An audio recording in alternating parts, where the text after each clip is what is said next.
Previously on AFTN. Okay, so let's work down. We've got Kai Kamara's head Yeah. on Kendall Waston's body. Yeah. David Norman's tackling. Russell Tybert's grit. Yeah. Alphonso Davies' speed. And left foot. So we need a right foot. Whose right foot do we get? Jordy? Jack? Yeah, Jordy's right foot. And arms. Why would you need arms? Yeah. You avoid hand balls if you have arms. Oh, yeah. So just no arms. Armless. Or Teixeira's arm. Perfect. So is it small? Awesome. Kendall's body, Teixeira's arm. This is weird. Fantastic.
Yo, Carl Robinson, you're back again. If you do this again, pretty soon we'll be friends. You're the newest member of my fully sick faction.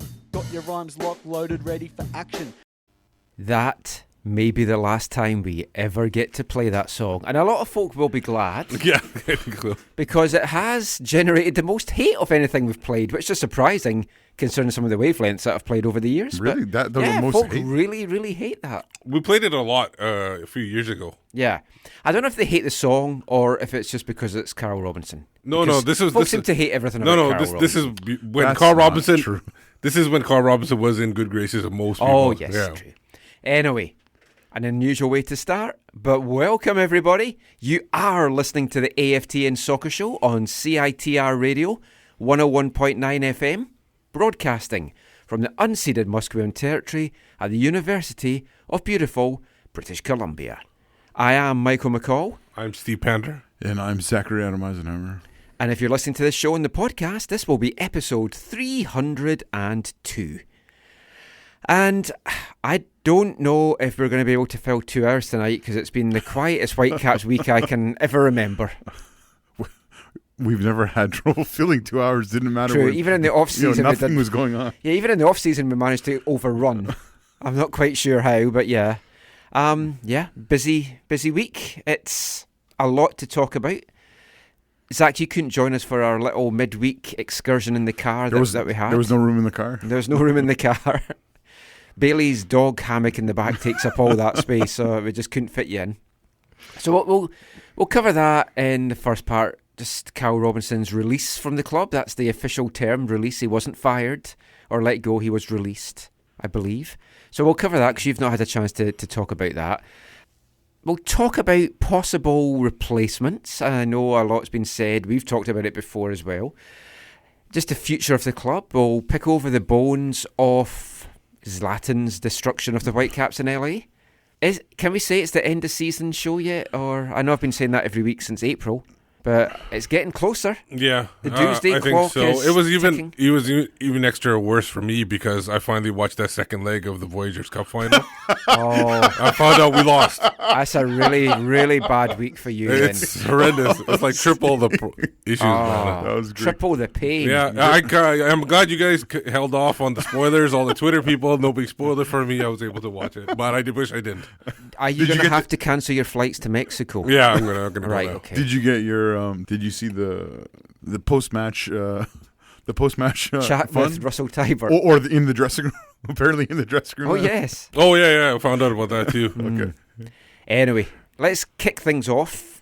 The Carl Robinson era is over. If you're just learning that now, then this maybe isn't the best show for you. But the Carl Robinson era is over. It's been quite the downfall, really, for Robbo, because just a few months ago, he was being touted as the new Welsh manager. Some of the top players were coming out and speaking up for him, and we're like, are we going to lose him to Wales?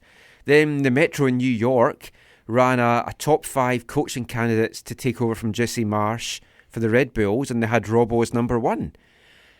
Now, he's on the dole. Has the last few weeks, maybe months, tarnished the reputation that he's built up over the years? Or one thing which does seem quite obvious from reading things is he seems way more valued out with the Vancouver market than maybe within the market here. I don't think he would be. It can't be tarnished. It's his first coaching job. He's been here for 5 years. He's won stuff that the team has never won before. He did progress the team.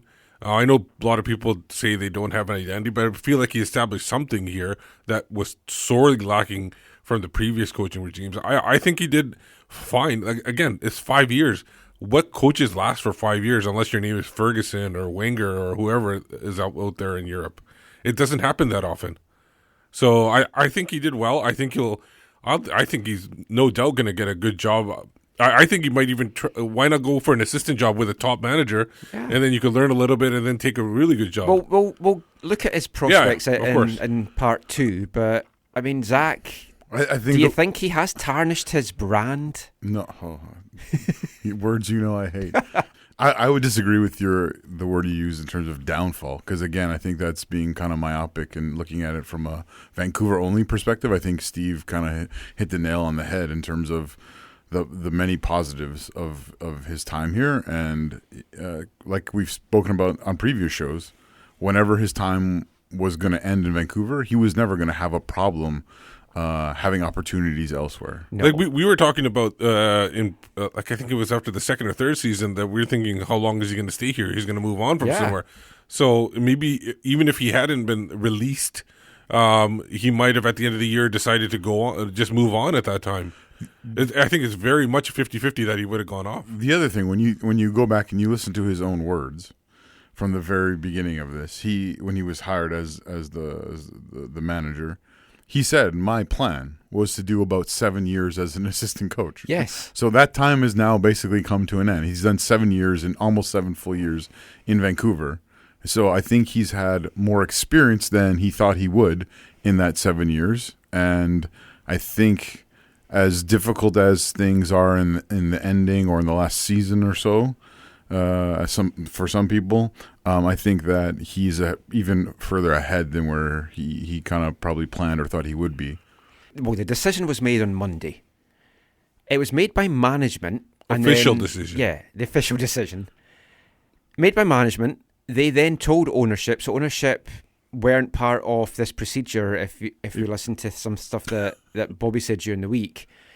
Robbo was then told round about 7:30 on Tuesday morning. The players learned about 9:15, 9:20. If I had woke up in time, I would have got a text informing me that he had been sacked, and I could have tweeted that out before the news broke. But hey, being a lazy bones, I missed that opportunity. That's nothing. I got up at 9:30 and didn't even, for once in a long time, I didn't open my computer or anything like that. I just left it. When I switched my phone on, when I woke up, it was going crazy. Yeah. It was like, something's happened. What time did you wake up? I didn't even look. About 10:10. Oh, yeah. I didn't even look at my phone at all. And then when I saw it, I was looking through the Twitter and everything like that. I didn't see anything you tweeted. I go, does Michael even know what's going on? And I thought, because you went to Bellingham the day before. I ended up not going. Oh, okay, but I thought you never told me that. And then I thought you'd stayed overnight there, so obviously your phone's going to be off there completely. So I had to get up and out very quickly when I then saw the email there was media availability at 11:30, and it's like, okay. But you made it to. I got a message. I'm just going to check the time here. I got a message at. This might throw off your timeline a little bit. Here it is, 9:13. Yeah. So 9:13. I got a message from a former Whitecap saying they'd heard the news, and then you texted me, and that would have been the text I would have got. Yeah. But it didn't work out that way. And then I got an email because Bobby and Rachel messaged the supporters to give them a few moments of heads up, which I actually think is quite a nice thing to do. I think, yeah. Now, we gave our thoughts on the midweek show about it, Zach, and I know you've got a good relationship with Robbo, so we'll give you a few minutes just to kind of share your thoughts on the sacking. Was it the right time? What kind of legacy is Robbo going to leave behind? 3 minutes, you're on the clock. Yeah, no, I've appreciated Carl Robinson and his time and his contributions to the Whitecaps Football Club. I think, Steve, you said it really well a few moments ago in terms of you can't help but look at how a number of things have progressed in terms of, you know, the number of records he was oversaw, right, in terms of points and qualifying for the MLS Cup playoffs and winning the Voyageurs Cup, and was involved in Cascadia Cup victories and stuff like that. CONCACAF Champions League semifinal was huge. 2 campaigns in the Champions League as well. Yeah, the first 2 ever. So yeah, he's and then overseeing things in terms of the transition, being having a voice into things like the training center and all that kind of stuff. I think his contributions to the football club are significant, and although this last season, I think has been more difficult than probably the others. I think it's a bit unfair to look back on his time in Vancouver as being all doom and gloom or all negative. So I tend to view it as being positive, and I think we maybe talked about this a couple weeks ago. For some people, there's been this kind of perception of he doesn't connect well with supporters and the fans and whatever, which I have always found strange. Yeah, because I think it's completely false. Yeah, because you have a bunch of people now are saying, "Oh, thanks for that time you stopped and took that picture with my kid," or did obviously in going to training and hanging out and like just building relationships with people, obviously things happen. But like I'll never forget the first time I had I'll never forget the first time I met Carl Robinson, and I talked to him about it actually this last Sunday, even before this happened and before the timing of this was known or whatever. I met Carl Robinson on the concourse at Swangard Stadium back when the Whitecaps were defeating TFC in the Voyageurs Cup. I remember we had been hanging out in the state and in the South End and whatever for a while, connecting with players and people, and then walking. The TFC bus was there, and the players were getting on the bus. And I knew who he was. I didn't know a lot about him, but I knew who he was, obviously. And so I remember him getting on the bus and or walking to the bus, and I remember just stopping him and say, "Hey, Carl, thanks for the game today. Hard luck on the result or whatever," because we'd beaten them. And yeah, I think he kind of. That's the only reason he went up to him, because we won. No, I would have gone up to him if we lost. Okay. No big deal. I just said, shook his hand and said, thanks for, thanks for the game today, whatever kind of gesture or whatever. But every time since then, I still remember. I remember times like at places at Percy Perry, seeing him come to watch games at Percy Perry. And we'd go and watch the residency as Totally. well, which is not something I saw Martin Rainey. I mean, he probably did, but just any residency game I was at, I never saw Martin Rainey at them. For me, one of the things he did, and I think that was part of his job, maybe it's not a job, but one of the things he did as an assistant. But for me, one of the big moments was connecting with him when we were trying to do a display, and we were trying to do a display that required us knowing the starting 11. And he's the only person who could control that. And so going to him and saying, "Look, this is what we're trying to do. Are you able to help us?" And him saying, and it was not a Curva Collective thing. It was a Curva Collective with the Southside thing. And so going to him and saying, "Are you able to help us with this?" And he said, "As far as I'm able to, I can." And so I remember the night before connecting and getting, here's the starting lineup. Providing, I think it was Beta Sure. I think providing Beta Sure, he had a bug or he had a niggle or whatever. So providing Beta Sure something didn't happen to him. This is the starting 11 for the next day, which then was a part of the display, the art of football display. But then to talking to him about things like. He helped us, do a little promo for our scarf, our Voyageurs Cup scarf, and like all kinds of. We would just say, "Hey, we're doing this pub gathering. Do you want to come and hang out?" And he said, "Yeah, let me know when and where, and I'll come and hang." Like he was always very accessible. I always felt, and good at building the relationship. I know others feel differently, and that's okay too. But no, his time here in general, Do you think he's going to be looked back though on favourably? Like, is his legacy just now? He had lost a lot of the fan base. I mean, right. In the moment, yes, I think people have. There are a lot. It seems like there are a number of people with negative feelings and perspective, and that's the thing. just because I appreciate Carl Robinson doesn't mean I agreed with every tactical approach, every decision, every substitution, every player brought in. That's not what I'm saying. I'm just saying I can appreciate his contributions, and I think in general they were positive. They will look back, and I'm sad to see him go because we had a good relationship over the years. He always had time to speak to us, take part in our stupid segments that we do. He always spoke to us every pre-season. 5 annual pre-season, off-season chats we had for like at least half an hour on the record and then a lot more off. So I think he did well here.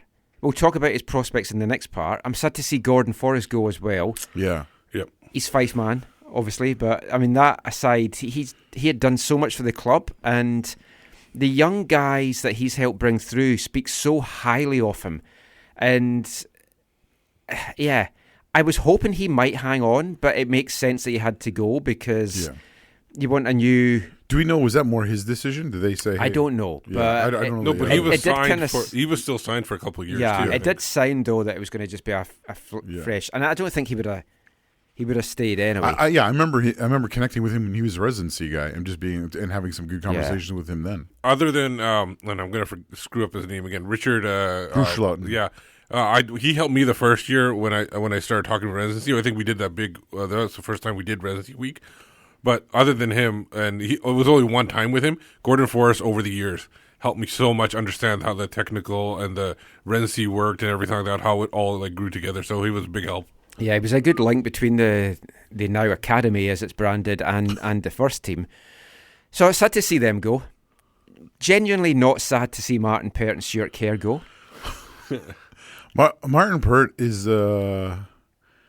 I feel like I got to know Martin Pert probably best by listening to him talk to Perry on the little... On the sideline stories thing, yeah. Where he talked forever and ever about amazing things. Always struck me as kind of like a grumpy Frank Skinner, who you might not know he's an English comedian, but 3 lines guy. Yeah, kind of had that look. If you didn't know him or whatever, sometimes I think he was a hard nut to crack, or very hard person to read. Yeah. I love my favorite thing about Martin Pert is you'd come and he would do laps like before and after training. Oh, he was a fit guy. Yeah. He would just be running and running and running. And he kind of made some of the players. When he used to train Dillon Field, he would do laps afterwards. But I'm going to tell a story now that I've been dying to tell since April. Basically, long-time listeners may remember this, but way back in April, we received a question from one of our listeners, Matic, asking us who could come in and take over from Carl Robinson with the budget that he's got and do better. So we debated that on the show. We like to debate our listeners' questions, as you know. We take them on Twitter, emails, comments on the site. And as we normally say, we're not asking for Carl Robinson to be fired. Well, nobody was. At the end of it, we came out and said, right now, I don't think there's anyone that could come in on the budget he's got and do better than Carl. So we're very favourable in Carl. Yeah. Somehow, Stuart Kerr and Martin Pert got the wrong end of the stick with that. It was your tweet.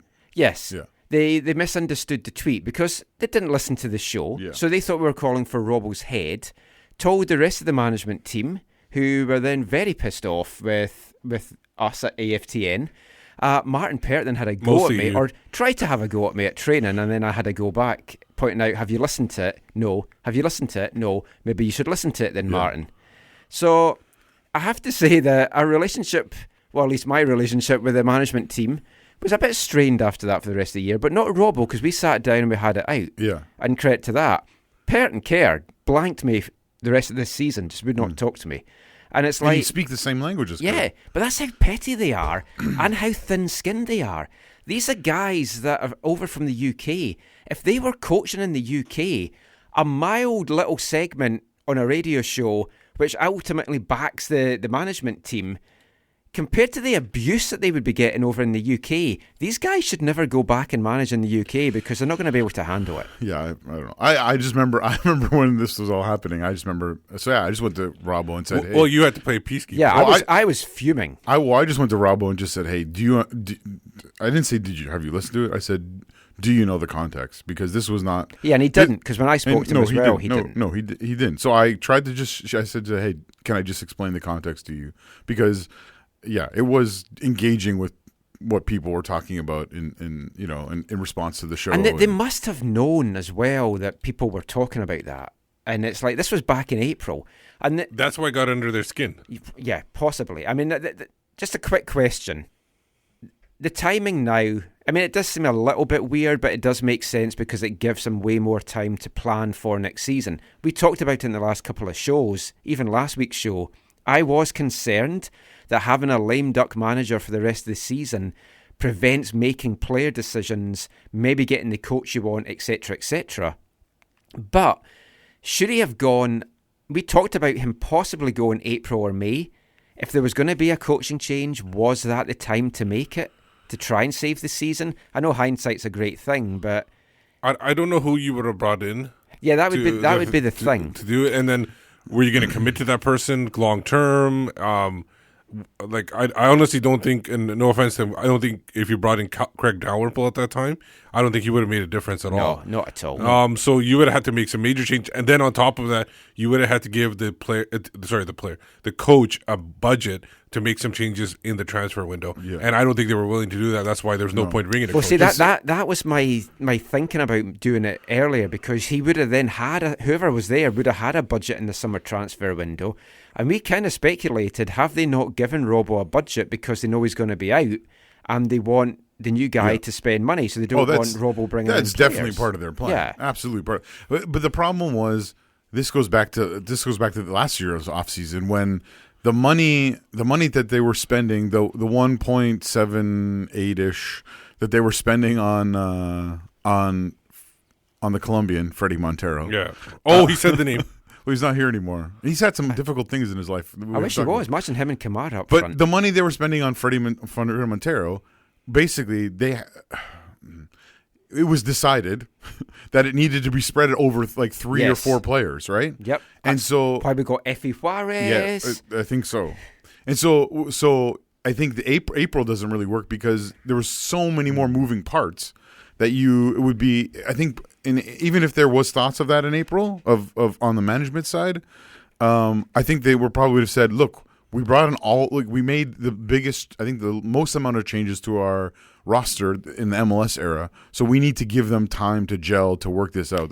So I think April, May was okay for fans and supporters and whatever to have concerns, but I think there was never a chance ever that this would have happened then. Probably not. But the Province ran an article this week. For a lot of us, there was nothing new in it, but for the masses, like people that's not connected with the club, I don't mean that dismissively, but for the masses, that will have been a lot of information that they didn't know about Breck Shea's contract. Well, there was some information that Zach had revealed earlier, a lot earlier, that some former Whitecaps journalists didn't know about what was going on. Obviously, Mark Weber does not listen to the show. Weber knows. Oh, he knew? Yeah, oh, okay. He was just playing. Okay. I'm sure okay. Weber knows. Yes. He was just playing along. Yeah. Playing along. But it kind of shows the clear breakdown, though, in the relationship between the front office and Robbo's management team.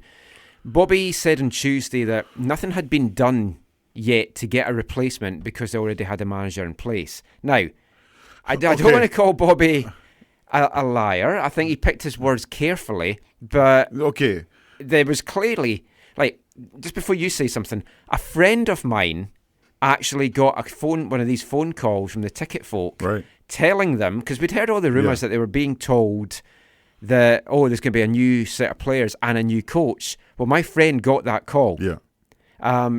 So, I mean, they were clearly telling people there was going to be a new coach. They knew there was going to be a new coach. Yeah. So to stand up there and say, well, we've not done any plans, that would then be foolish. Yeah. If you know you're getting a new coach, but you haven't done any plans. So, I just want to differentiate a little bit. So I don't agree with the approach, but you can understand why Bobby would say that. Oh, yeah, he has to say that. He has to say that, one, because you can't tap people up. Yes. Two, you also, in one sense, want to show respect to the outgoing manager, or maybe not.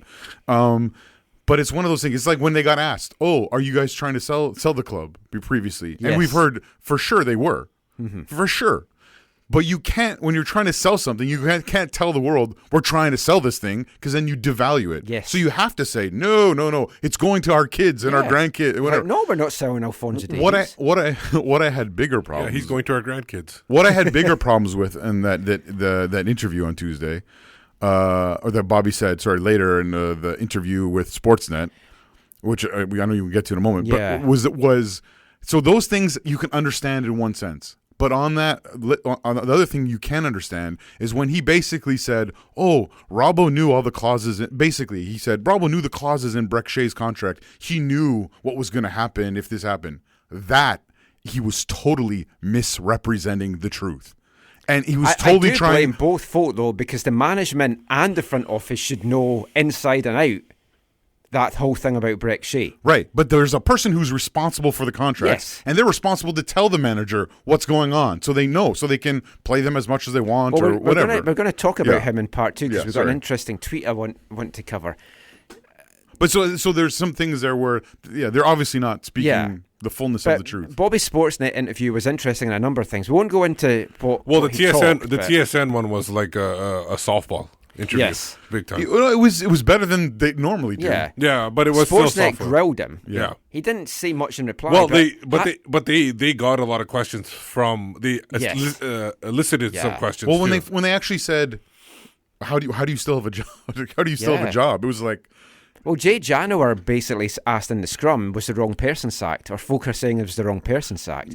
But is this a sign then that the mainstream media guys are kind of turning a little bit against the front office, or not so much turning, but their easy ride is over and they're starting to ask these difficult questions, which I think is fantastic. well, it's a little bit interesting to see when you go. Now, usually I wouldn't suggest anyone read comments on social media posts or whatever, unless you are a sucker for pain and hatred and whatever. Dark place sometimes. But it's been really in this last week. I've gone and read some of the comments, and I was surprised at how many people are saying that this is not just a problem with the coaching staff at the Vancouver Whitecaps. There's a bigger problem higher up in the club. Well- and they're not being egged on. And these are not just the regular people in the supporter circles who know a lot about what's going on or been around. Like, these are people, the average Joe fan kind of. No, and I can attest to that because the TSN morning show did a poll. Who do you blame? The management, Yeah, so- owners, players, or Very coach? surprising. Carl Robinson was last. Yeah. But players, I think, were second last. Second last. And then ownership, and then front management office. was front office was on top of that. I voted for the players, but we will come to that. Yeah. And we'll be back with more chat after this. Hi, I'm Carl Robinson. You're listening to the AFTN podcast.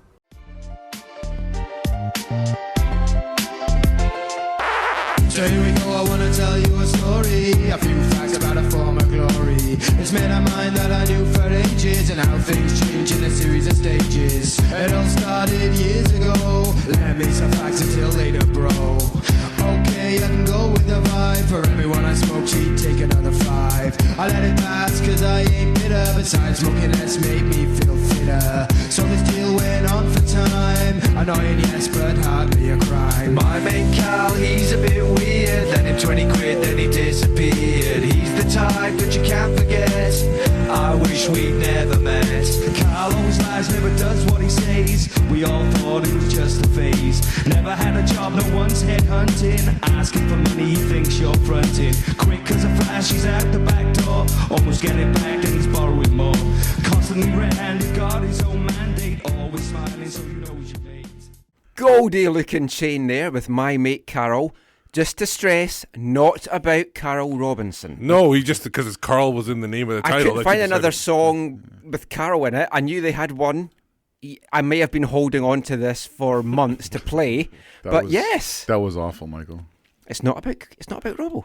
I was going to ask them if they would write a song. Like when we were meant to speak to them in last week's show, I was going to ask them, can you write a song about Robbo for us? Too late now. Oh, they still. But for all you fans of Goldie Looking Shane, got another one coming up in the next segment. All you fan of Goldie. Anyway, we kick this section off. Well, first of all, I should say you are listening to the AFTN Soccer Show on CITR Radio 101.9 FM. In this part, we're going to look a little bit at Robbo, what his future might be. coaching candidates. Now, Robbo's future now, does he stay in Major League Soccer? Will he be sought after as a head coach? There's going to be a lot of vacancies. There's already San Jose. You have to feel Chicago. LA Galaxy's looking for someone. Orlando? Yeah, well, they did take the Louisville coach in the summer. He's not been doing great with them, but could he be tempted to be an assistant under a higher profile coach? That's what in my thing is, like, because he wanted to be an assistant, like you said, like I said, for 7 years. Why not be an assistant if he can find a good match? Zinedine Zidane. Possibly. No, but Does he speak French? I don't know. No, but I think like somebody with a pedigree, and somebody who looks like they might get fired. So then maybe he could just take over as a caretaker position. Wait, you were encouraging him to be a Tommy Sohn? Yeah. Because you get a good experience at a top club. Here's one to throw at you. TFC doesn't look like they're going to make the playoffs. I think Greg Vanny will go with that budget. I think he has to. No, come on. Does Robbo go to TFC? You really think they're going to fire Greg Vanny? Yes. After winning hosting 2 MLS Cup finals, Hello, Caleb Porter. winning one, and then going to the CONCACAF Champions League final? Yep. They're going to fire him. I think they will. They should. I would want him sacked.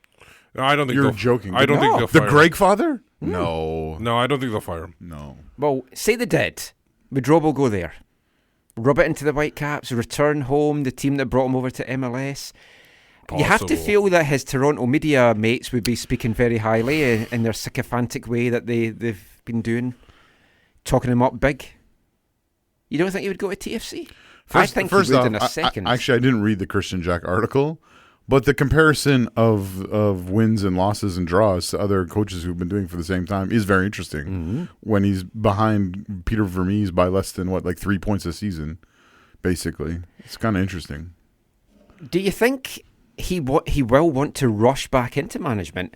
I mean, there's been lots of jokes on Twitter before this, and a couple of weeks ago at training, one of the guys said, "Oh, my wife really enjoyed watching you. My wife really enjoyed watching you on TSN over the summer during the World Cup. Are you going to be doing more punditry?" And they said, "Oh, yeah, that's going to be my next job, isn't it, Michael? Has Michael not told you that's what I'm going to be doing? Pretty soon as well, isn't it?" I was like, yeah, it's going to be pretty soon. Is he going to go and do TV punditry for the rest of the year? He's keeping I've been told he's keeping a low profile just now. He's not going to do any interviews till the end of the season. Out of respect for the Whitecaps. Yeah, especially the coach, I think. Obviously, Christian Jack will get that first interview. Yeah. But does he do TV punditry for the MLS playoffs? Why not? Lets him keep the kids in school here. Yeah, he goes for the weekend. Just travel for the weekend. Or the weekdays for the Champions League ones. Oh, no, they Maybe don't do have that. to. It's a long-term that job. is the other thing. You got to think, his family's pretty settled here, right? They've been here 7 years. Yeah, very, very much. Yeah, I could see him doing more TV. Got an interesting tweet from our good friend Greg Petrie at Our Dumb World.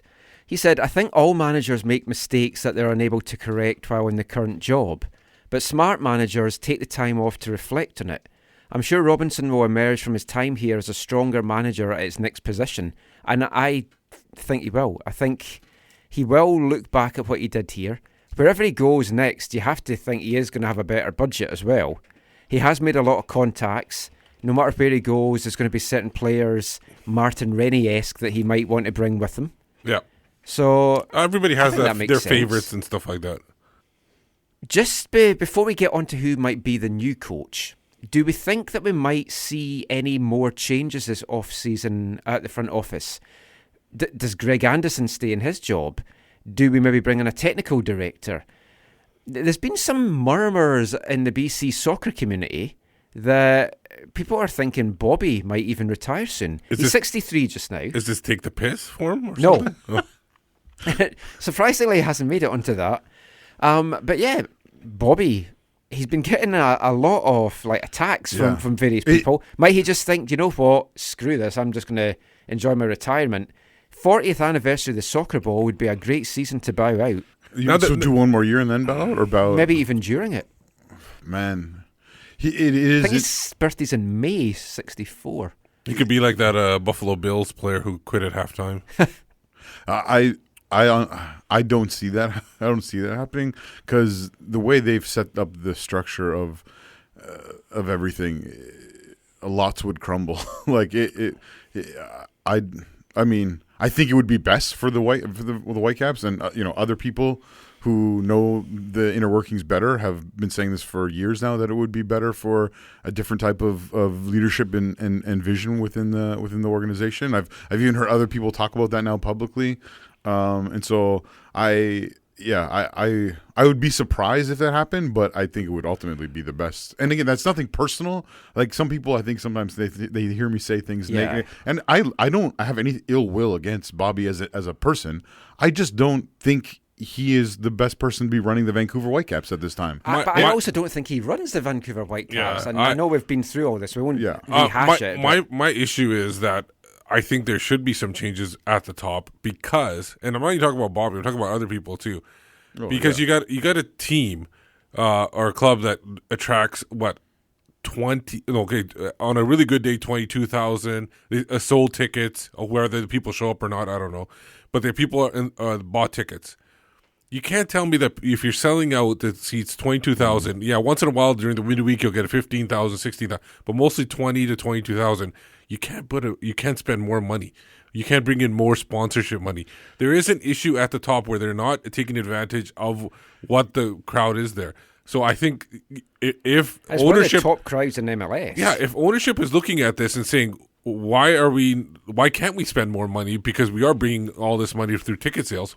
There should be some changes. Where is all this money going to? Yeah, if you're in the top third of attendance and you're in the bottom third of spending on your roster, it is a concern. There's an issue. The other thing here, Steve, that maybe doesn't get talked about enough, but one of the things was even more frustrating for me is that my understanding of it, and so other people will, I'm sure, push back against this, but essentially what they do, it's a bit of the MLS shell game, and all owners across the league do this, right? It's actually not a bad thing for your club to lose money. Okay, so with the money, the $2 to $3 million spent a year on the residency and the player salary and whatever, I've heard it before from people within the front office that they are losing money, and how that's a bad thing, or they're not making enough money or whatever. But that is only one piece of the overall MLS picture, because Greg Kerfoot as an owner is getting a huge check every year, especially in expansion years, from some. Oh, yes, right? Of course. And the thing is, though, they don't say, oh, okay, let's just use some fake numbers. They don't say, we lost $5 million on the Whitecaps, but we made $15 million with some. And they don't have the team in. Yeah. They don't even have to put that back into the team. No, exactly. Yeah. And so that's where it's a whole MLS kind of pyramid scheme kind of thing. And that's why some is a bad thing. Yeah. Well, that's the negative part of it. Yes. Yeah, because you can't show, you won't be able to show people you made that out of that. That goes into the owner's pocket because the owners own some. We've got a tweet from Ronan T. Allen who says, if we've got time, which we do, we'll talk a little bit about it. We'll go to 1 o'clock. If we can outline the responsibilities that Greg Anderson has at the club, because Bob Lenarduzzi's thrown his name around all week, and he seems like he's responsible for a lot of the club, but Ronan doesn't actually really know who he is or what he's responsible for. He's the VP of soccer operations, so he handles all the contracts. He's the guy that knows all the ins and outs of everything in MLS's napkin rules and bits of paper. To be fair to him, whenever I've had to ask him something, he knows the rules inside and out. Yeah. Didn't ask him about Breck Shoe's contract last year. But other things that we've asked him, he knows the rules inside and out. What should his responsibilities be? Essentially, it seems like that he's a capologist or something like that. And he's basically there to put the numbers together, see where they spend time, where they can't spend time, and basically see if things can work through the cap. That's all I can see. I'm not sure if he negotiates contracts or not. Maybe he's the person that puts the numbers together, but somebody else finishes it off. I don't know exactly. He's supposed to be involved with that, right? Yes. Yeah. I mean, there's some things here that maybe we'll wait to talk about at other times, but I mean, like part of this whole thing with the agency that has gone out there, right? Is that I think maybe I tweeted about this or whatever, but like. So there's people concerned about them working with Base so closely because Carl is connected there and Avid and whatever. My understanding is to aid Greg Anderson in his role. David Baldwin is actually like a paid consultant of the Whitecaps. And that's how that, so you have Greg who's responsible for this, but he's supported by this outside source. Which we should stress is not unusual in modern day football. And a lot of MLS clubs do it. Some clubs in England now, Wolves, Sheffield Wednesday, I know, are teams that have started to move towards that model as well. It just doesn't look great when the guy that runs it was the best man at Carol Robinson's wedding. Right. But my understanding, and this other people might push back on this, but my understanding of this is that for some people on the outside that'll look shady, but really okay, so Baldwin's getting all this money from these, he's the middleman or he's helping out or whatever. My understanding is he doesn't receive money from the outside sources. He gets a consultancy fee from the Whitecaps, which is, I think, my I'm not clear on the details of this, but the picture that I see.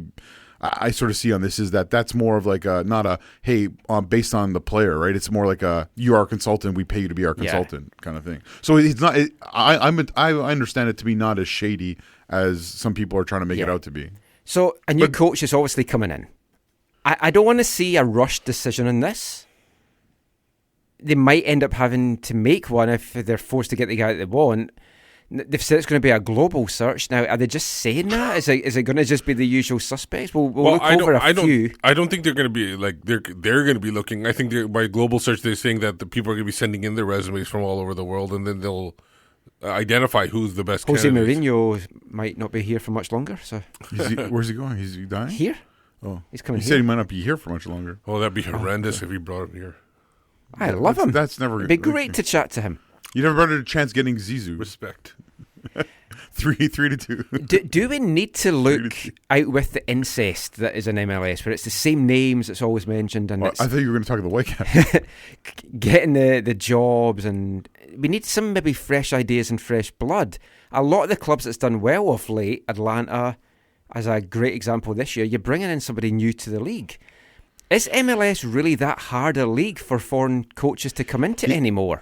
Okay, Mikhail Stara obviously struggled, but I think that was more the way the team was made up. Yeah, and so that was what I was going to say. So long ago, people realized that coaches is a one of the ways that, as far as I know, unless it's changed, MLS doesn't care about parity. And so you can invest as much as you want into a coach. That's why Tata Martino's in Atlanta, because they're paying him crazy good money. That's why City Football Group was able to bring in Patrick Vieira, because they're able to pay him whatever they want, right? There's no salary budget for that, right?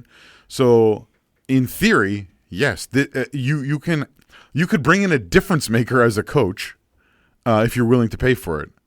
However, he's not the guy in the pitch doing the business. And we know that the Vancouver Whitecaps have shown there hasn't been a willingness to invest in higher price talent on the field, and I can't see them doing that off the field. I do question just whether that's even value for money, bringing in a high profile coach.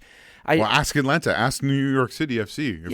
I remember speaking to Owen Coyle, maybe not a great example, No, but I remember speaking to Owen Coyle. That's not a comparable example Said, of those you look two. at the English Premiership, you could have the top 20 coaches in the world, someone still is going to finish bottom. But they don't have the top 20 coaches in the world in the but I'm just League. giving that as an example. So what would be your ideal coach? What would your ideal coach look like? What would he bring to the job in terms of ideas, philosophy? A lot of folk are saying the Whitecaps don't have an identity. What would you like this coach to kind of bring? Obviously, youth management or youth players or youth development is going to be a focus, but do you want to see an attack-minded guy? I want to see a coach that's not set in his ways, that's flexible. It identifies when it's good to attack, maybe when it's good to sit back and bring new kind of ideas to the table, but still have a respect for how it's done in the past. It's just somebody who's flexible. So two things I think before I kind of give a kind of answer like Steve would do, which is a great one. One, Michael, is I think as a football club, I don't think it's healthy for your identity to be tied into a coach or a new coach coming in setting an identity. I think you as a football club have to have an identity, And then you bring in and the then coach you bring that in a fits coach that. that knows that, Yeah, and very, can work, very fair can work point. within that. Yep. And that's something that is sorely lacking with the Vancouver Whitecaps, especially in the MLS era, and arguably before it as well. Or like in So I want an 86ers identity, the way they played back then. there you go. Even though they continue to espouse to be like a club like Ajax, for example, but I don't think they understand what Ajax really is. That's one thing. The second thing is, and I'll try. Maybe hopefully this is the only time we have to talk about this in this episode. But if you're not going to have 3 true designated players, I think that hinders in whatever coach is going to come in, and so I think that's going to limit your options at because coaches are going to know. They're going to ask the question. They're going to know from other people. The football world is not as it's easy to find out about clubs and how they operate and all that kind of stuff. So if you're not going to have 3, 1.5 or more $1 million players, I think you're gonna limit who you can bring on as a coach and how Yeah, And I do think though everyone is expecting, rightly or wrongly, that the Whitecaps will have 3 designated players next year with the Fonzie money. And so any coach that is going to be talking to the Whitecaps about this is going to be saying, anyone who understands how the league functions, has to be asking that question in their interviewing with the Whitecaps, in their conversation with the Whitecaps. But because one of the things about Carl Robinson is I really would have liked to have seen, because I know a lot of people rip on him for his tactics and his approach and his style, whatever. I would really have liked to have seen Carl Robinson be able to have 3 players like that. Yeah. And see what would have happened. If we get a chance to sit down with Robbo, one of the questions I do want to ask him, which I'm sure everyone that sits down with him is going to want to ask him, is how disappointed are you that you didn't then get to have this Fonzie money to spend because you've had no real budget like that? And you're one of the people who helped that bring it in. Yeah. That budget is surely going to make Vancouver an attractive proposition to new coaches. So we'll kind of have we'll go through this pretty quickly, but we'll have a look at some of the candidates. Now, obviously, Marc Dos Santos is the name. We put it out there back in April when we had that discussion about who could come in and take over from Robbo. He's the overriding favourite to come here. For anyone that doesn't know about him, if you don't by now, I'm surprised, but he's 41, so he's a young coach. He's Canadian. He's a proven winner.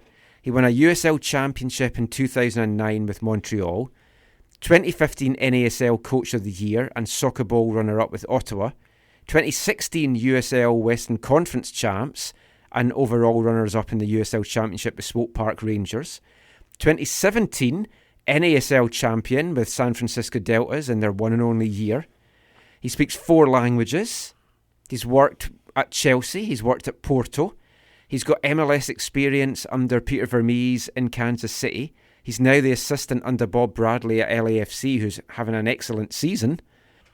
I remember speaking to him at Swope Park, and I asked him about the relationship he had with Peter Vermees, and he said their offices were beside each other. So they chatted all the time, and they made the proper integration from those two teams back and forward, which he didn't quite have here. And Peter Vermees, whatever you think about him, and his record only being marginally better than Carl Robinson's over the last 5 years, on the culture side of the club, they've got a lot of things right in Kansas City. Mm-hmm. I mean, their name is terrible, but yeah. But the thing is, always top but the thing is that with them is they. I remember in the off season, the ownership made a big deal that they were going to bring in high end players for Peter Vermees because he was the previous season he was playing with also Rans, and then they sold Dom Dwyer before the playoffs started last year. Yeah. So it kind of put him behind him. So they said they were going to. But in Kansas City, I don't think their spending is crazy high in terms of salaries. No, but they have shown a willingness to invest in transfer fees. Yes, which is something we have. And they have invested well. Marc Dos Santos. It's my perspective on Marc Dos Santos. I rate him very highly. I think he is a good coach. I think he's going to do great wherever he's a head coach again. I hope one day he's involved with the national team in some way, shape, or form. However, and I've really enjoyed my brief conversations with him over the years at Swangard, BC Place. But I really don't want him to come here to be the coach. And this is just it's tied into the 6-1. Like and as are you going to refer to him as the Canadian? No. But he, because every time I see him, he comes. Every time I see him, he said that before he says it, he's like, I was just trying to do what was best for my club. And so I think he would, if he came here, I think that would be the first thing he'd say. But I did hear this week, though, that one of his coaching staff has been making inquiries about places to live in Vancouver and what's near transit and stuff like that, for what that's worth. Yeah, but I like him. The question is, would he want to come here too? You never know if he does, because there are a lot of options out there. But the Fonzie money could make things attractive. I think that makes it attractive for all coaches that want to come here. We'll rattle through a few. Sure. Now, a name, worryingly, I have to say, that two people this week in the last couple of days have said that he is more the front runner than Dos Santos just now, is Caleb Porter. No. He's not doing anything. He knows MLS. He's good with young players. He's looking for handshakes. He seemed to leave Portland under a bit of a cloud, so there might even be a... I think he's in Germany right now. He might want to stick it to them. And so, would fans accept him here? I would. I'm not going to accept him at all. It's a different kind of thing than Dos Santos, but he's a nice guy. He's done it in MLS as well. He's had success. So and he got fired 2 years after doing it. Like Dos Santos, Dos Santos, I don't want him to go to Vancouver, but you would welcome him if he was here. If he was the appointment, it would be interesting. Yeah. We kind of talked about this before. Jason Christ, superstar. He's lost his flavour, hasn't he? He was interviewed last time, right? Wasn't he? No, there were rumors. He wasn't the 5? No. He was rumored that they were interested in him, but he ended up going right away to New York City. His star had waned. But here's the thing. Because those two expansion teams, he coached both of them in the same year. He did poorly at both those clubs. He's a 2.0 manager. We need a 3.0 manager. No, but that's the thing. Is he when he was at Salt Lake, they weren't splashing cash. No, that's he did a lot with little. This front office and ownership, it might look very good. I want to throw this one in the mix. Just looking at an existing MLS coach, and it's maybe the only other one that I think could be a possibility. Greg Berhalter. Comparable record. Columbus may not exist next year.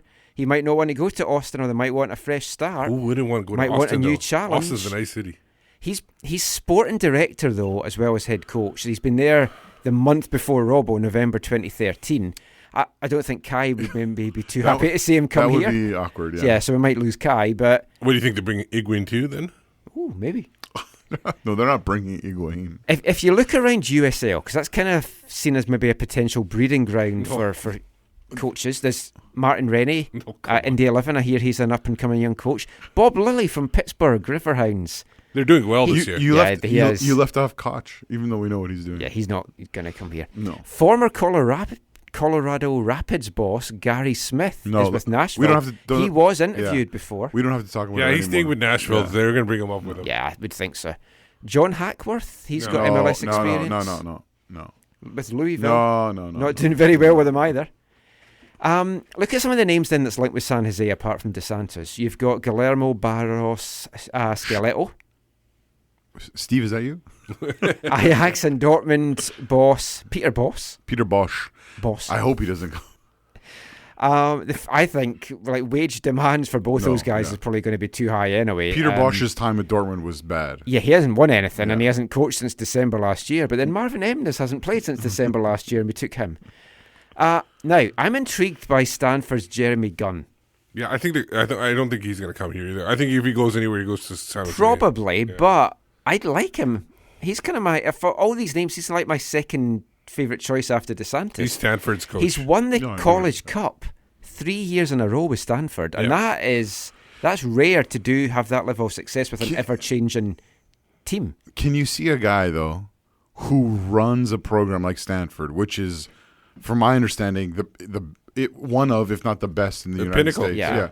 Can you see him where he probably has incredible control? Like when you think of college programs and the money they can pay their coaches and all the craziness that happens in the world. And I know soccer is less than pigskin there and whatever, but like I cannot see a guy like that saying, "Oh yeah, I'll go to a place where I don't have full control." Yeah, that is the problem. Like for the likes of Berhalter as well, because he's got that control just now.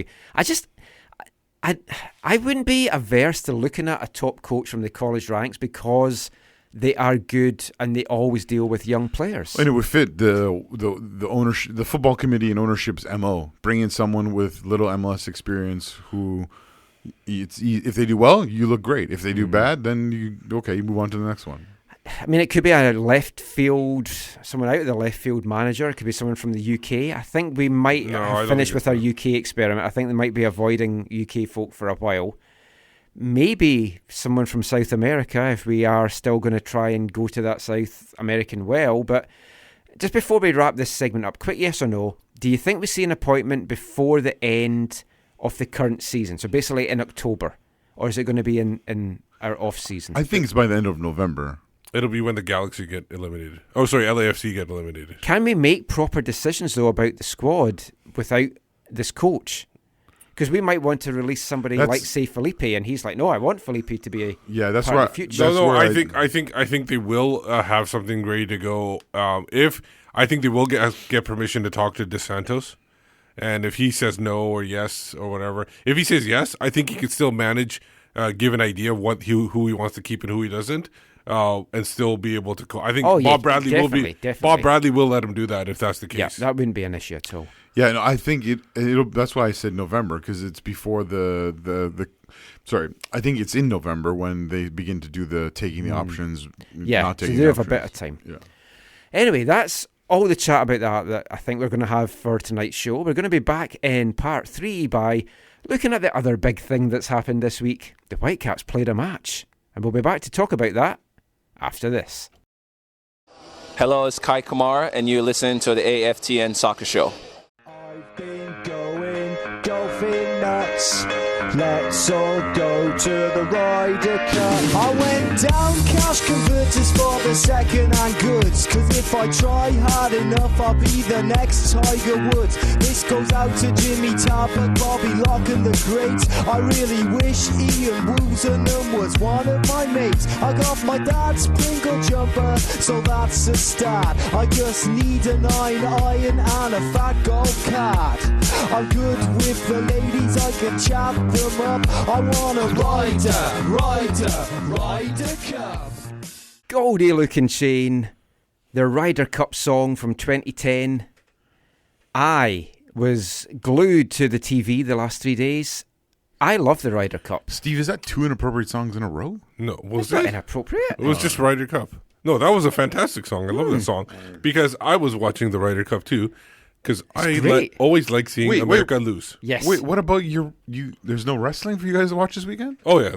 There's Death Before Dishonor, Ring of Honor. Oh, what an ending that was. Don't tell me. Oh, nearly a spoiler there. Anyway. We managed not to spoil the Voyagers Cup. You're listening to the AFTN Soccer Show on CITR Radio, 101.9 FM. The Ryder Cup is my favourite sporting event to watch on TV. You're going to find this stunning. I like watching the Ryder Cup more than the World Cup. Mainly because Scotland's never in the World Cup. But I can cheer on someone in the Ryder Cup. I just find it more of a spectacle. It's the best sporting theatre for TV out there, I think. Just because things can change so quickly and it's just so dramatic. And with that, Michael lost all his credibility to all his football listeners. Did you not see any of the Ryder Cup this weekend? I watched, none of the Ryder Cup. You didn't see Tommy Fleetwood's beautiful flowing locks? I don't know who you're talking about. English golfer. No, sorry. He lost today though. I spent time with my family this weekend. It's the last Ryder Cup before Brexit. I went to ice hockey today with my son. Oh. Yeah, the Vancouver Giants. I could have played Super Furry Animals ice hocky here if I'd known that. Did you get any souvenirs from there? Yeah, we did the whole. They brought to his school. And then we went skating on the ice after with the team. Oh, it's a big win or something. I heard a headline that they won big or something. It was they scored like in the last minute to equalize, and then they won in a shootout. Yeah. Ice hockey. It was the only fight. There was no fight on the ice. The only fight was between two kids on the bus on the way home. It was crazy. Good times. Yeah. Did you play them some football violence, hockey violence music to go with it? Of course, we're just like procrastinating because we don't want to talk about the LA Galaxy game from Saturday. Oh man, we did. Ryan McLeod asked us, can we talk about wrestling or anything else? And I said we'd talk about Ryder Cup. So we've done that. Well, the game was on. I was building Lego with my son. I'm pretty sure that was way more. My wife and daughter were making crafts for a craft fair at the school. Yeah, it was my wife was just reading a book during it, and at one point, just midway through the second half, she's like, is this game not finished yet? It feels like it's been on for 3 hours. I'm like, tell me about it. You're not even watching it. But it was the first chance we got to see a Craig Dalrymple Whitecaps first team. We wanted to know what it would look like. He made 3 changes. I was a little bit surprised because he tried some things on Wednesday that I thought looked really exciting. Martin Emnes was in, as an example. Fonzie was getting played through the middle a couple of times. There was a back 4 of Sean Franklin and Waston and Aha and De Jong, and I thought, I like this. Then there was only 3 changes that were made. The thing is, would that have been too many changes? Maybe, but... Well, he did. Apparently, like after the game, he said he's looking forward to having the team for more than 2 sessions. Yeah. So you can't really expect him to make that many changes if they want to succeed. Wednesday session, 10:30 start. I left at 1 after doing my interviews, and there was still players out there training. So it was a super long session, which was really good to see. And we talked about this in Wednesday's show. He integrated the young players way better than what has been happening as well. They were taking part in all the scrimmages, and it was excellent. Now, it ended up kind of being the same old in the game, and quite an inspiring performance, really. He did say before the game that he didn't think it would need much to change. I think Tommy Soane said that when he took over from Tater. But we see teams sack their bosses all over the world. Teams sack their bosses, and then the next game they get a strong reaction and they play out of their skin. Not so much on Saturday in LA with the Caps. Unfortunately. Was that due to the Caps, though, or was that more due to the opposition? Remember, this is they were playing a team that sacked their own coach. True. And had their new whoever and got a win last week. Kinnear has now had him for a few weeks, and then they started winning their game. So maybe they just ran into a team that was doing the same. But remember, Dominic Kinnear was on Ziggy's staff since last year, so it wasn't that huge of a exactly. Team. Yeah. Did it strike you that their minds were focused, or are you getting a vibe that they just kind of want this season to end now? I know I do. I know there were a few players that were really putting the effort forward. Obviously, Kamara and Davies. I think Russell Tybert was such a strong force in the middle. Kamara got the highest rating score on who scored, then Davies, then Ali Ghazal. Which is surprising. Yeah, he got a little bit of stick online, and 3rd highest rated Whitecap. Well, I think just because he got turned inside out by Zlatan. Yeah. Well, let's talk about the goals. Man. Yeah, we have to. Every single one was absolutely avoidable. 3 yeah. Well, the first one, De Jong, once again, he did it in San Jose. Now he's done it in LA. 3 minutes and lazy. Maybe he should start I love Marcel. Yeah, but he made. Craig said it was lazy. He made a bad challenge in San Jose and hasn't been in the 18 since. Yeah. Right? Yeah, but Brett Levi's wasn't deemed good to go. I think we'll talk about this next part. But I think Brett Levi's it's his October to see out, and we get a look at him. Second goal, Ghazal was sold a dummy. Marinovic, though, for me, he has to do better there. I'm not sure what he was thinking. It was a fierce shot. It was a Zlatan spectacular effort, if you look at it in that regard. But you have to expect to keep it to stand tall and at least get a hand on that. Yeah, it was at the perfect height for him. I don't understand why. It felt like a little bit, almost like a penalty, where you're guessing which one. He was going down. Yeah, he was going down and to the one side. I was like, what's going on? I agree. Stand there and react. And that was not an anticipation moment in my big issue with that goal for me was Daniel Henry chasing Zlatan all the way to the midfield almost, and getting way out of position would put Ali Ghazal back into back line, covering for him, and then that way there was such a big gap in the midfield in front of the back line, because that's where Ali Ghazal's supposed to be. And then when he stepped around, up, he had all that space. If Henry hadn't chased him out there, Henry would have been back there, and then it would have been Henry Ghazal. So I don't know why these guys chase the strikers all the way out all the time. But Zlatan just made it seem so simple. That's the thing. But the third goal, talking about Daniil Henry, it was another penalty. At that point, who cares? Yeah. I thought it was soft at first, but afterwards the player said it was a penalty. Yeah, it was the second goal that killed him. Oh, yeah. It was the third goal was just, But I mean, what was Henry thinking? Like, what was De Jong thinking? What was Henry thinking? You don't make challenges like that in the box. These are Canadian internationals.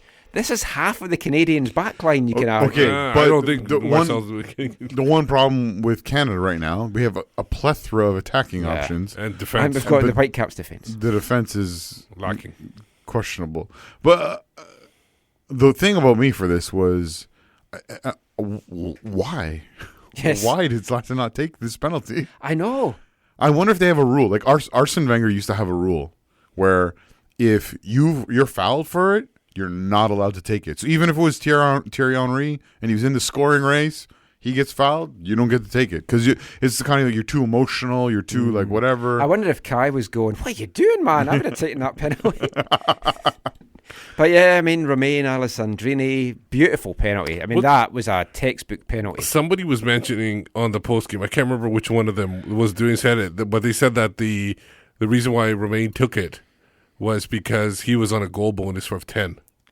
Well, someone said, Peter, I think, because was it Peter? I can't remember. Someone said on the broadcast. Because that's all three. I think Kamara, Zlatan, and Alessandrini is all in double figures. So why wouldn't Zlatan take it to get the hat trick? They gave it to Romain in order for him, and then they kind of got together after the goal too to kind of celebrate that. To work out how they're going to spend it. Yeah, because Zlatan reached 20, right? Yeah, I think we got that. So we usually do our kind of good, bad, and ugly. I guess it was all ugly, but before we get to that, I just want to play Craig Dalrymple's audio. We didn't get Dom Kinnear. I have looked everywhere and I cannot find Dom Kinnear's audio anywhere to include with it. So we'll just play a little bit from Craig Dalrymple.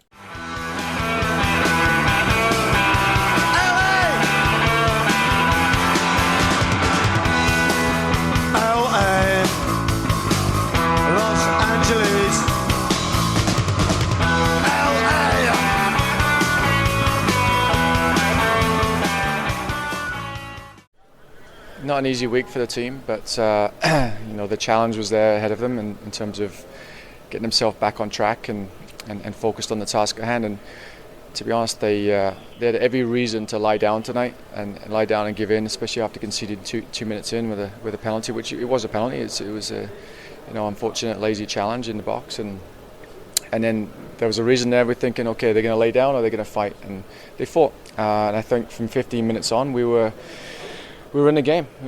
I think we outchanced them. I think it was 14-11. We outchanced them on shots on goal. I think from possession stats, I bet from 20 minutes on, we outpossessed them as well. So really, really happy with the response. Obviously, Zlatan scores a Zlatan goal, and then a third penalty. Again, another reason to lay down, but they didn't. They got stronger. So really, really proud of the effort. You feel like that third penalty, that was a fair call? For my initial thought was no, but the lads are telling me, it was clear. So, yeah. What were you happiest with? Just their approach. I mean, they wanted to prove that they have belief and confidence, and determination and grit, and they showed it. So, what they did tonight was a credit to them. I just try to mold them together and get them on track, and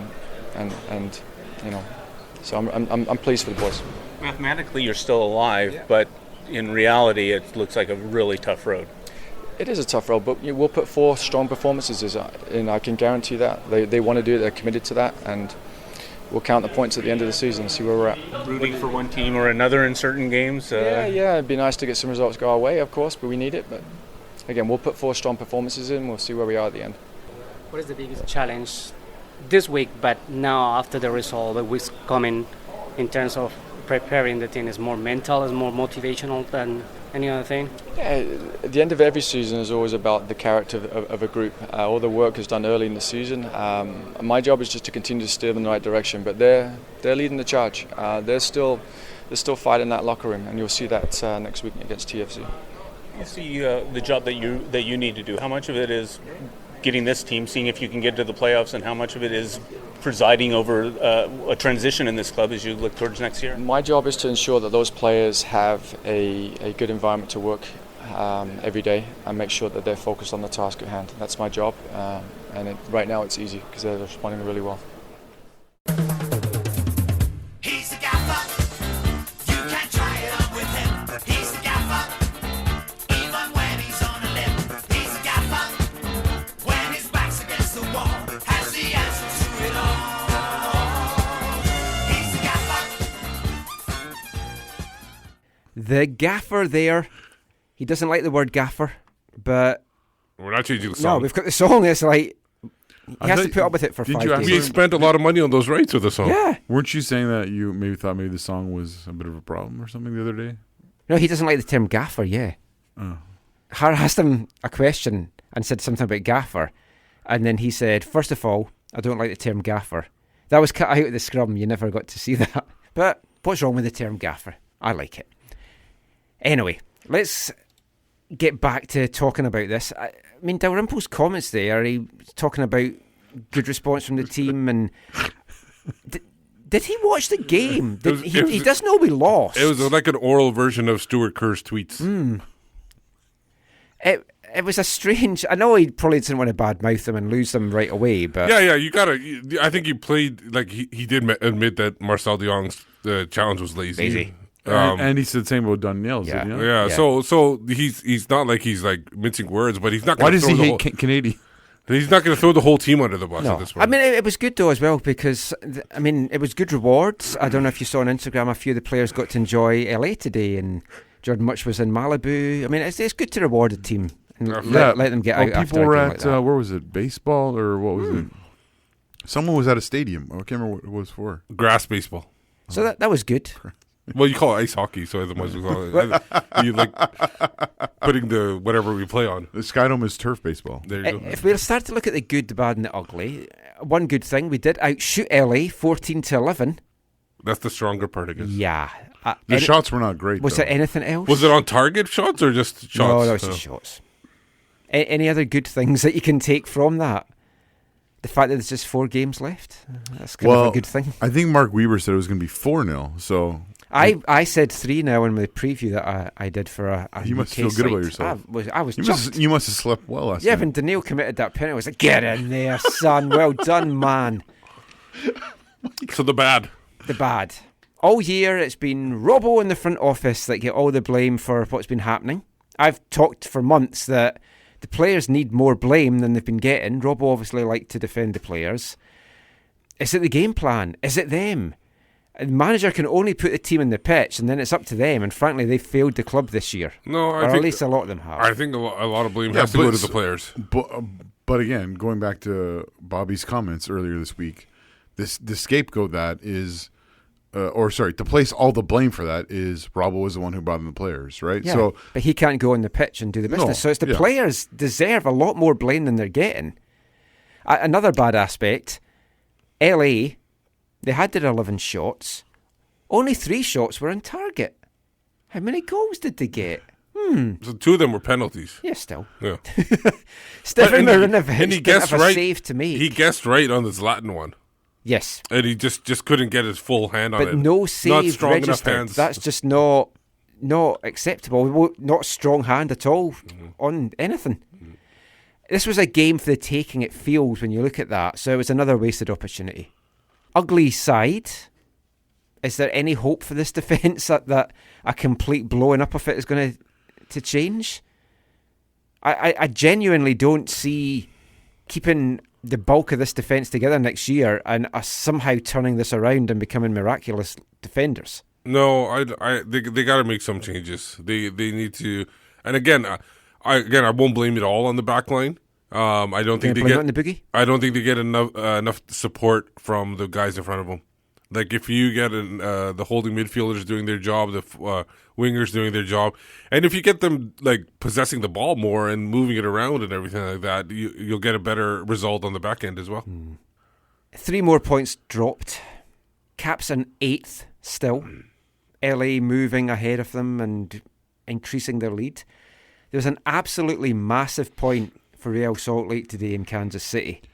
Doing what the Whitecaps have failed to do by going somewhere, needing to get some points on the board and getting the business done. Vancouver's done here and there. When it's mattered recently. When they went to New York and they got the point. The one in Portland. Seems so long ago. Kansas City. It's always whatever happened last week. The RSL Kansas City game today was really, really interesting. Like our RSL, I think in general, you say going to Kansas City, taking a point, that's good. I think in part they'll feel hard done by that they didn't get 3. Like Ramondo was both hero and goat. The goal was awful. If you're RSL, the goal they gave up, the goal they scored was nice, but the goal they gave up was awful. Ramondo, it was a corner, it was a ball crossed in from wide. Ramondo takes a step or 2 towards like he's going to go for it, realizes he's not going to get to it, and starts to go back, and then Opara just like heads it past him. Really bad. Now he became hero because he made a couple of huge saves at the end, including taking a boot to the face. Well, we're 6 points back off RSL now. We do have a game in hand on them. They also hit the crossbar where they could have scored. Yeah, they only have 3 left, home and away to Portland, and they're hosting New England. Yes. Who got thrashed by TFC. So, I mean, you could say they might not get any more points out of that, but there's still a small part of me that feels that we could win 4 games and get in. I don't know how realistic that is going to be, but we Steve, could even... Steve, how do you feel about that? I don't think they're going to get in at all. Well, LA have trips to KC and Minnesota. Then they're at home to Houston. Yeah, see, that's... So they've only got 3 games left as well. But their games are not too bad. We could even drop lower than 8th, just to be really pessimistic, because Minnesota won, and they're 4 points back now. And 2 in a row. They're away to Philly, home to Colorado, which you think's 3 points for them, and then home to LA and away to Columbus. I could see LA still getting in. Like, I'm not saying I want to or I think they but I could see that. I think I could see them passing RSL. Yeah. It's a battle between those two now, and I think we're done. If RSL were to get a win next weekend and we lose to Toronto, that 9-point gap's the end of it because they've got the tiebreaker. So that could be the end of the season, sadly. But we'll be back with a little bit more chat about some of the players and some other stuff that came out this week regarding some of the players after this.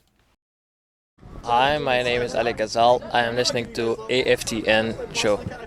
I woke up again this morning with the sun in my eyes when Mike came over with a script surprise. A mafioso story with a twist. A 2-wrong fool, Julie Newmar, here to get your ass out of bed. He said, I'll explain it on the way. But we did nothing, absolutely nothing that day. And I say, what the hell am I doing drinking in LA at 26? Welcome back. You're listening to the AFTN Soccer Show on CITR Radio 101.9 FM. That was Bran Van 3000. Brings back a lot of memories. Yeah, drinking I think it was from in 94 or 93. Definitely the mid-90s. I remember... Do you remember a music magazine, CMJ? No. I got I'm that... assuming it's in England? No, it's an American mag. I got it over here in Toronto, and I was in Toronto in 94 and 96. So it was one of those... It was had a free CD with it. I think it was 94 because I remember it might have been my grad year. But yeah, good song. Don't know if the Whitecaps were doing much drinking in LA to drown their sorrows, but maybe they should have been.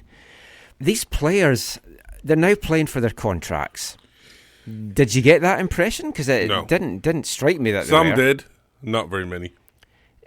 Now, we're not going to rehash this because we've talked about this for the last 2 weeks about who we think might be here and who might not be. Do you think most of them still want to be here? And I know we've talked about these players that are here just because of Robbo. But the city, the lifestyle here, and things that go with that is definitely going to interest people. Is that going to override their loyalty to Robbo, do you feel?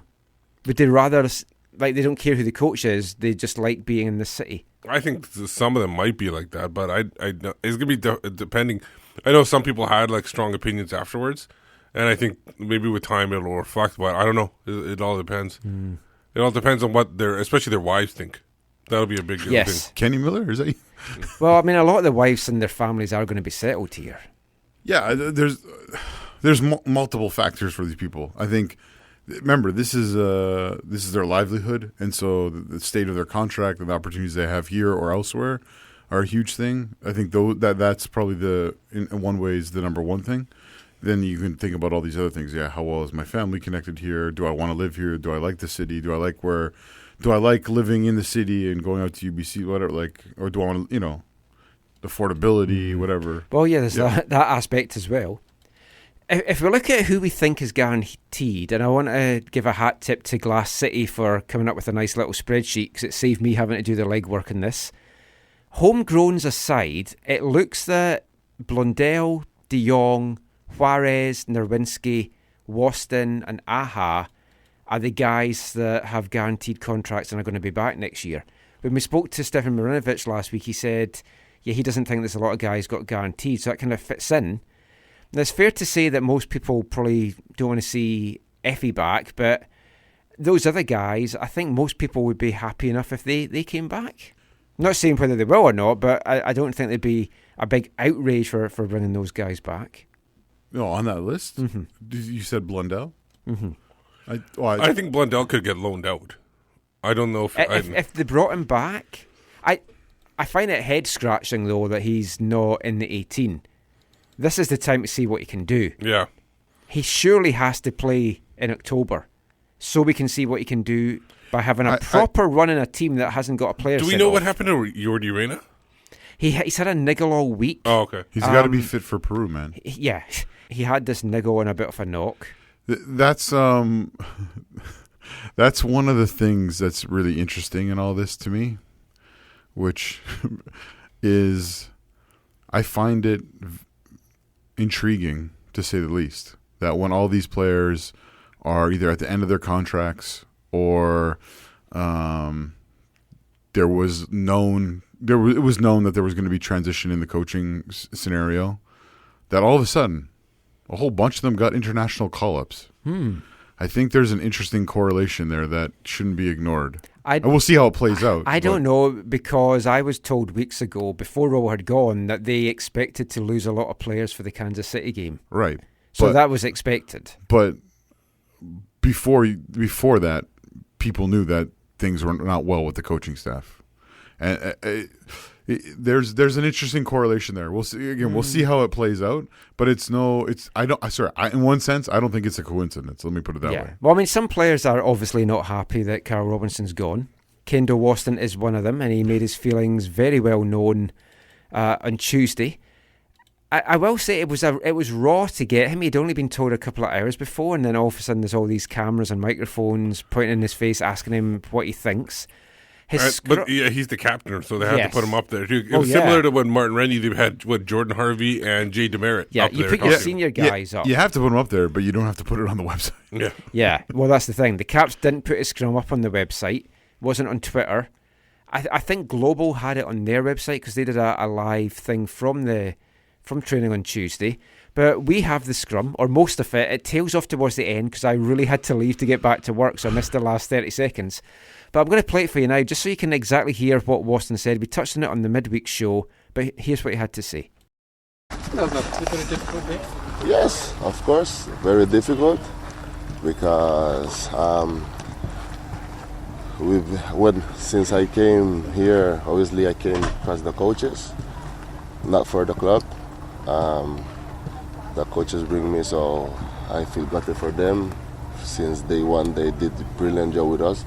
But this year, the points or games wasn't enough, so they can finish the year. So obviously it's difficult moment. I'm not happy at all.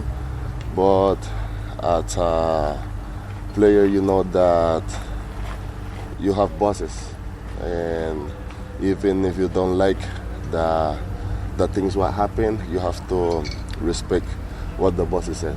Do you agree with the decision to let Carl go? Maybe I was thinking like 5 games to go, if it was the right moment. Personal, I don't think it was the right moment, but I'm not in charge of the club. You know, I'm just a player, I'm just an employee, and I don't agree, but it's my personal opinion.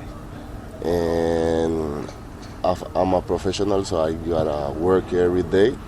But obviously that it hurts a lot, because I don't think it was like the proper way that it had been done. What bothered you the most about it? What bothered me? Probably like didn't have the chance to say goodbye. I didn't see them today. Strange, but how I say, there are things that happen here that I'm not in charge. Kendall, as an employee, will you want to stay here long term now that Carl's not here? If I want to stay long term, See. I have contract 1 more year, but you never know what's gonna happen at the end of the season. The coach leave. It's normal that if the captain of the boat, of the ship left, so the cruise members are moving as well, eh? it happens. It's normal in football. I've been through that in Saprissa, in other parts when they change move.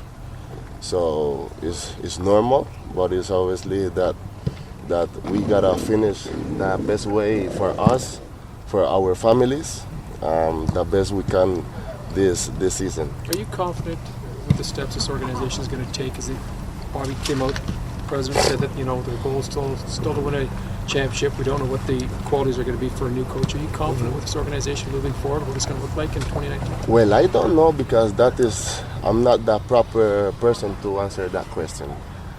What I can say is that I have to give my everything always, even that now we have a new coach. If I have the opportunity to play, but I know all of my teammates, we're gonna give until the end 100% to represent our job the best as possible. But what's gonna happen next year? Not even I know if I'm gonna be here. So yeah, I just gonna finish the best I can this year. Despite this news, for those that are on the field, what's the confidence level? As you said, 5 games left. You're not mathematically out of it. It is tough, but yes, is this group confident that you can? It is tough, really tough, but not impossible. I think that what happened outside the field hopefully doesn't affect us a lot, so we can perform as best as possible. And I know that Robbo, he blamed himself like that when we lose last game, and he always blame himself, but we are the ones who are on the pitch. He's not there, right? He's not running, he's not tackling, he's not heading. So it's our responsibility as well, the big players, but as well the young players, because this is a teamwork. So not everything is not like all the blame or on the old players, because the young players also have responsibilities. How hard will it be to get your guys themselves mentally back into play on Saturday? That is individual, because I can fight with myself. I cannot fight with another guy head. I can encourage. I can say good things or motivate a person, but at the end is each individual has to find a way to find his own way to go forward, because I gotta fight for my family, because at the end, yes, I love the sport, I love everything, but first of all I gotta fight for my family. So in the pitch I have to do what I have to do. Kendall, can you just be perfectly clear so there's nothing lost in translation? Yeah. You're not happy with this move today? Obviously, my friend, yes, I'm not happy. It hurts because if I see, I'm not happy when they trade a teammate. I'm not happy when I see when they move somebody Somebody that he likes and admires and that brought him here is what he said. Unfortunately tailed off there because I really did have to dash back to a training session at work. But I just wanted to play that because I think Kendall's had a lot of stick this week from people just reading maybe out of context quotes. Incomplete quotes. Yeah. So I wanted to play the whole thing. So from what I when I talked on Wednesday, I never got a chance to listen to it, and then I didn't end up listening to it because then you just have other things to do during the week. What he said there was that, and the thing about next year, having a contract and he's not sure if he's going to be here next year, it's because he mentioned that if the coach that brought him in is gone and the new coach comes in and the new coach might not like his style or like the way he plays central back, that's what I'm assuming. I'm filling it in basically. He's not going to be here then. And he said he'd been through that before with other teams, and that's totally understandable. Then it's not a controversial thing then at that point, because he said that he's got a year contract, but if the coach doesn't want him here, he's going to be gone too. Yeah, I can understand why some people are frustrated. I think though, a couple of things for me. One is people don't know all the things that are going on behind the scenes, right? So we don't know what they're saying to him in terms of what they're thinking about. They next might year. want his salary off the books. They know he's a marketable, sellable player. Right. So that's one thing. The other thing I want to say is that obviously it's emotional. Like life is about relationships, and so when he says I didn't come for the club, he didn't. He brought here because someone came and said, "Hey, do you want to play for me?" And this is what I want to do. Of Vancouver Whitecaps. That's understandable too. That explanation. He had been he played at Swan Garden under 20. Yeah. But anyways, how much were they allowed to see Vancouver at that time? So I have no problem with that. I know some people do. Here's the thing. When he says that, I came because a person invited me into their vision of what they were trying to do. I didn't come for the club, and his frustration with what has happened. I think support. Hey, don't open that yet. What are you doing? You just can't wait. You're ruining it. So to make sure it wasn't going to explode. We'll come to this in the next part. It's like when people say I'm not happy with the management. Does that mean that they're saying I hate the club, I hate the badge, no, he's saying I don't like the decision they've taken because it affected someone I have a personal relationship with. And so some people are like, oh, he's acting very unlike a captain, and he's supposed to get and Rusty said this, and Kai said that, and I whatever. do feel though that Rusty came across more captain-like, whereas Kendall Rusty was more personal and from the heart. Rusty was here before Robbo was here, and he's been here now. Rusty, I think, has also been like the link between Bobby and the team. And 4 coaches. Honestly, I think Rusty is the guy when Bobby wants to know what's going on with the team. Like, not from a coaching perspective, I think Rusty's the guy. He says, "Hey, Rusty, man, what's happening?" Rusty is very much like, "Hey, Rusty, dude, what's happening?" Yeah, let's quote. Yeah, dude. I could be wrong with that. That's just my perception of things. But now Kendall is taking Mandarin lessons just now. Are we going to see him go off to China? It could be if he's taking it. Why would he take it? Well, he lives in Vancouver. Yeah. Oh, that's a good point. But yeah, let's just get those rumours. They're already started, but let's just add fuel to them. It's not really adding fuel. They really. He's taking Chinese lessons. Yeah. It's on Instagram or whatever. Yeah, if I think you listen to the words he said there. I need to take care of my family. Exactly. And so if he's going to get paid a lot of money to go play in China, can you blame him? Well, no, you can't. I mean, the Chinese club paid they paid Freddie Montero over $4 million a year. They've played obscene money for things, and this is a World Cup player and someone that scored in the World Cup. Yeah, so it could be that Chinese club, another Chinese club. Yeah. Now, I spoke with Marinovic on Wednesday. That was on the midweek show, as you can hear. We didn't talk about Stuart Kerr leaving because I got the vibe that he really wasn't wanting to he might have shut down the interview at that point. Yeah. Well, again, that's the guy who brought him here. Yeah. So does he look to go? He's in an option year. He was already seems frustrated with the defence. But he was already interested in going at this point. Yeah, I mean, I think when he came here, his plan was he'd like to see his contract out here and then have a shot in Europe, maybe the Championship. I think if we offered him a deal, he may stay, but I think he would maybe be inclined that he does want to move on.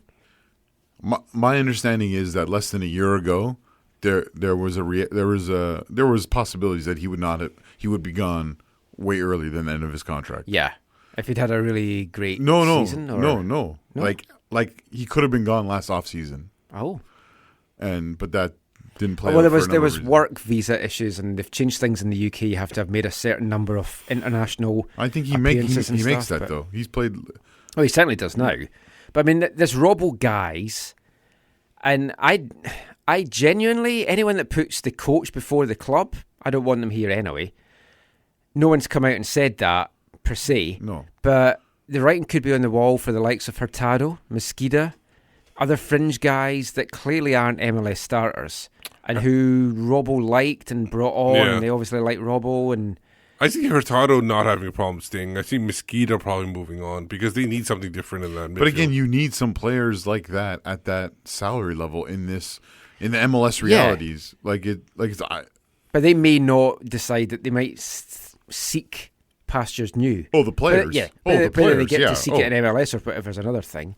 Craig Dalrymple, as we mentioned, we spoke to him midweek, and he revealed to us that all the younger guys that he'd love to maybe give a run out in blood if the playoffs were out, they're not available to him. So the players got loaned out to get the minutes, right? Yes. Which is having mixed results, right? Let's say. That's fair. So these last 4 games, right now they're still in the playoffs. So Toronto, I think we'll see a strong team.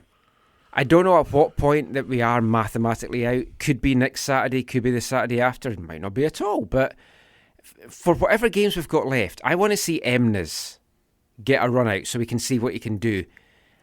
I thought he might be on the bench, and he told us in the midweek show that he needs just minutes to get really up and running. I want to see Aha back in the middle because he's here next year, so let's just see what he can do. He might be here next year. Well, he's got his guaranteed contract. Oh, I know, right but they could now, trade him but off yeah. somewhere too in MLS. Brett Levi's, for me, if he's fit, he has to see these last 4 games again, see what so they we can got. see if he's MLS quality.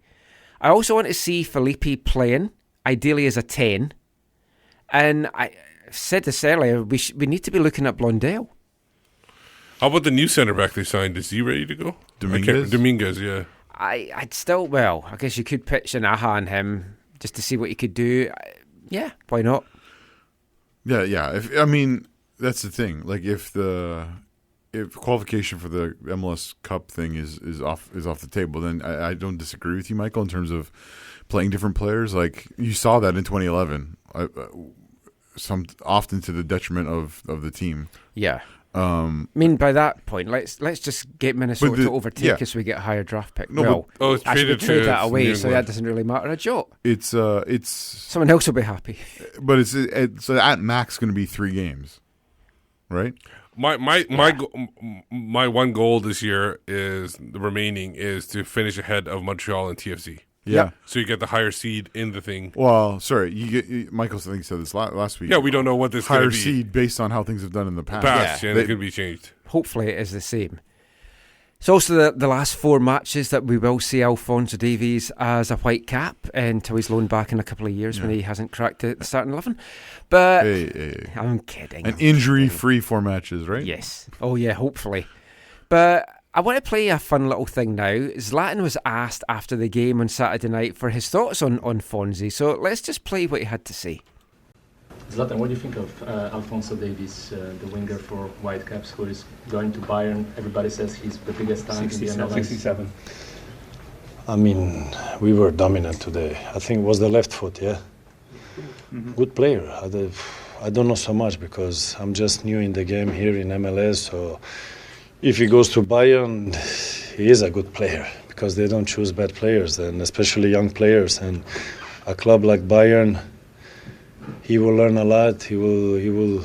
If they saw something big because they don't get anyone just like that. So just hope he's ready when he comes there, because when he comes there, he will be lonely, and the competition will be big. So you need to be mental strong, and when you see the big players, not to show too much respect. You go in there for a reason because you're part of the team. Then it's up to him to make the rest. So I see the future bright.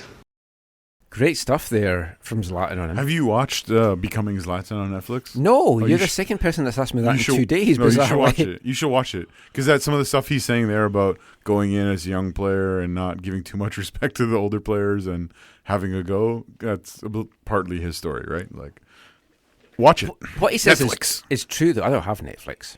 Oh, I don't even get to chill. But actually, let's talk about that next week because there's a Goldie-looking chain song called Netflix and Chill.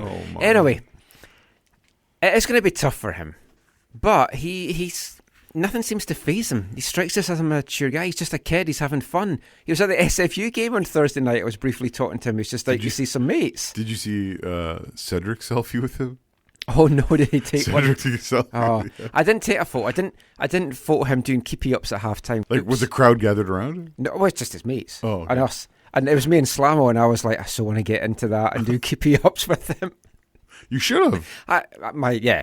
There was a girl sitting behind that I imagined then whacking in the face with the ball, but I thought leave it to the professionals. But it's going to be a bit tough for him, I think. Do you think he will find it tough to adapt? You're kind of German. For me, I know Zach's going to take some time to answer, so I'm just going to give mine right now. I was going to think, Steve's German? No, I'm not German. But he came from Edmonton to Vancouver. First of all, he came from Ghana to Edmonton, adjusted. He went from Edmonton to Vancouver at, 14, 15 by himself, adjusted. Not, obviously, it's similar the same country, but obviously different lifestyle, Edmonton to Vancouver. So going from Vancouver to Germany, it's going to be the language barrier. Mhm. And other than that, I don't he's taking see German lessons already. There you go. And then I'm sure there's enough people in Germany who speak English, and then Bayern Munich's going to take care of him, make sure he's not alone, like Zlatan said, scaring our little Alphonso Davies like that. It's not right for Zlatan. I don't have any problems with him adjusting like that. He's adjustable. He's a guy that adjusts. In the western part of Germany, everyone speaks English. When they go to play Dead Bull, you might have some trouble. But I think he's gonna be fine. Honestly, I think football is like music. It's like a universal language, right? Like so, I think he'll figure that out. It's great he's taking lessons now in terms of. I love the vlog he's doing now. I hope he continues that when he goes over to Germany. That was a lot of fun. Yeah, But no, I think he's gonna be fine. There's opportunities. Like this is the thing. Like he's gonna get a half a year hanging out with Robbery, right? Aaron Robin and Frank Ribery. No, so he's gonna get a half a season with both of them, and then both of them might be gone. Yep. So the other thing is they have two other wingers. One is injured, Kingsley Coman. The thing I'm a little bit afraid of, this is important. The thing I'm a little bit afraid of is Bayern has sold at the end of the transfer window. They sold Juan Bernat. Now, to you, that might be meaningless. Absolutely. The thing is, Juan Bernat has been their cover at left back for David Alaba. I'm really hoping that Fonzie doesn't play a lot of left back in his first number of. I think he will end up as a left back. I hope not. Because the thing is, David Alaba can play many more positions than Fonzie can. He can play anywhere in midfield. He can play on the wing on either side. And so I really hope that doesn't happen, but I could see that more than I did before. Before I was like never, but now I could see it potentially happening. And we'll be back with more chat after this. Hi, I'm Alphonso Davies, and you're listening to the AFTN Soccer Show.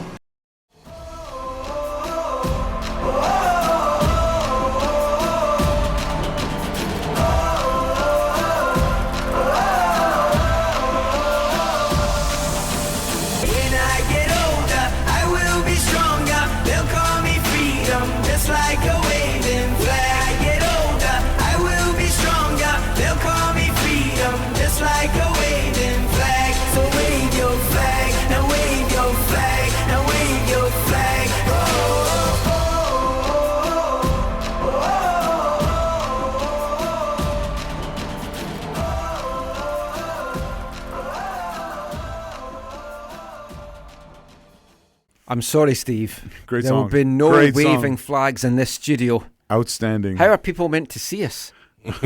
Outstanding choice, Steve. That was from last week. I thought I'd play that in dedication to you, especially Canadian content too, right? After the show, how long that went on for too. Yes, I got a few comments afterwards. Down with flags. Yeah, a bunch of British guys being like, "Oh no, this is atrocious." Yeah, and a bunch of foreign dudes wanting it. Foreign dudes. Are you Canadians?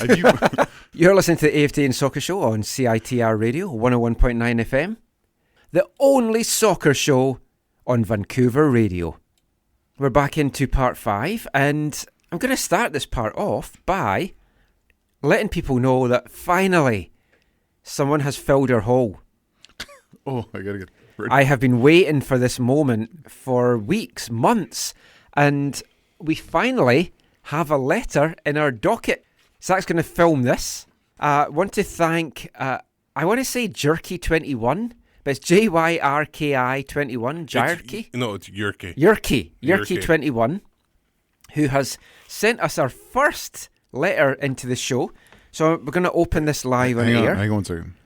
Because it's always great opening envelopes on air. It's Yerke because he's a big fan of Yerke Lume. Yerke Lume, yeah. Who was a Vancouver Canucks defenseman. Always skated with his legs wide apart when he skated into the zone. Oh. Steve just loves to talk ice hockey.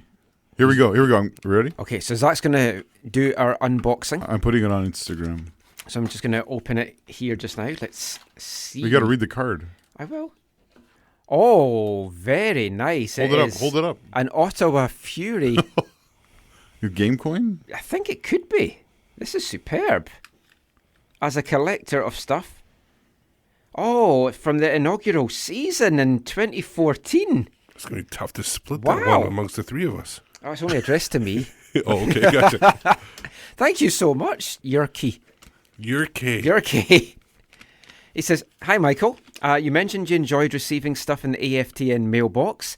Here's a token that I received from the first Ottawa Fury NASL game after TD Place opened in 2014 against the New York Cosmos. Today it's the only game he's attended, but still a nice stadium. And yes, it is a dumb team name." Thank you so much, Yurkey. I really, really appreciate that. That is fantastic. Can you say it is the part about the name again? Yurkey. No, the name. Ottawa Fury is a dumb team name, says Yurkey. And Zach obviously agrees with that. But yeah, thank you so much. Really appreciate that. I'm holding it up to the microphone just now. That's maybe a bit lost for people listening at home. But yeah, if you do want to send us stuff, we love getting things in our haul. And it's going to be a lonely, cold off-season, so fill our haul as much as you can. Send it to the AFTN Soccer Show, care of CITR Radio, LL 500, 6133 University Boulevard, Vancouver, BC, V6T 1Z1. I've seriously, Steve, I don't know. You weren't here, but I don't know if I've seen Michael this excited or this happy. I have not been as excited since I saw the dancing troupe that were waiting for us when I came in last week. Oh, man. So thank you so much, Yurkey, for that. But now, this is one of my favourite parts of the show, but now I'm going to take the mood down a little bit because it's wavelength time. Oh, no. With a song from 1979, my favourite year. Oh, this is great. It's from an album called Grubby Stories by Patrick Fitzgerald. I think this kind of sums up the Whitecaps right now. This is No Fun Football.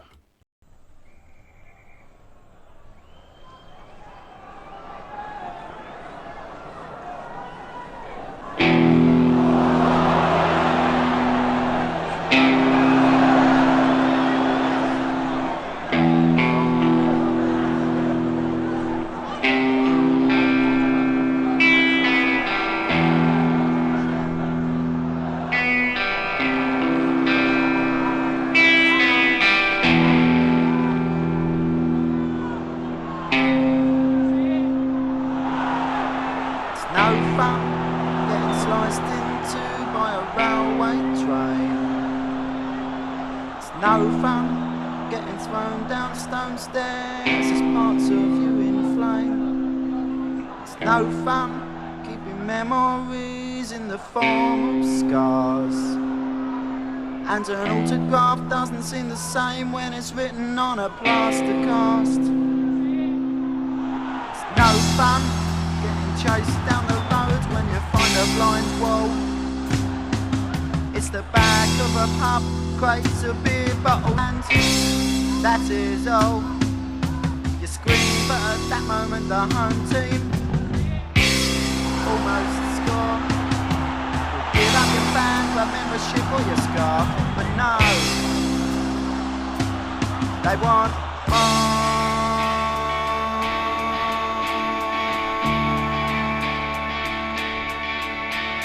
Competition for coffee and muffins on a Saturday. While the suspense builds, you're playing your favourite tunes. Telephone's off the hook, no one to answer the door. Waiting for the final score.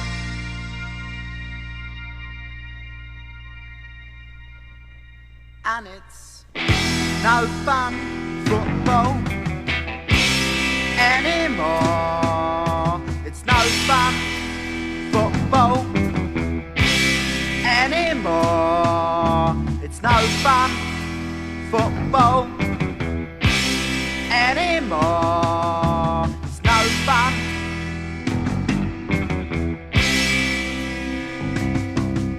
It's no fun when your head ends up looking like a slot in a toilet door. Because someone thought better than spending a penny and threw it just to see it soar above the heads of the crowd. They shouted out loud, waving to a camera.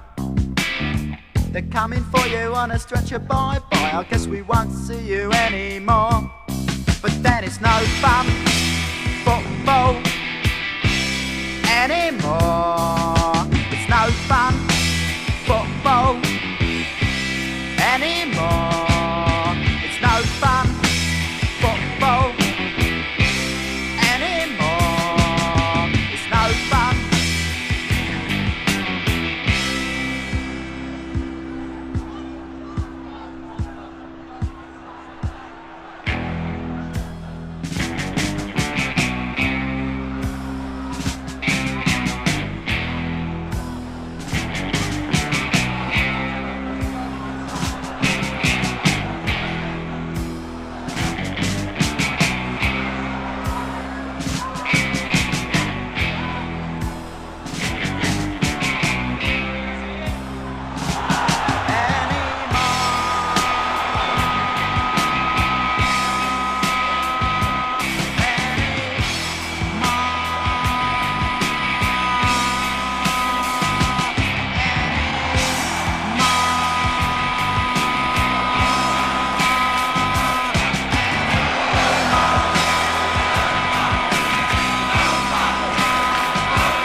Patrick Fitzgerald there.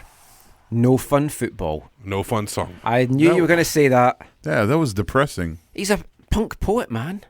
Yeah, it was I just really depressing. recommend his greatest hits, which is a double CD of over 50 songs.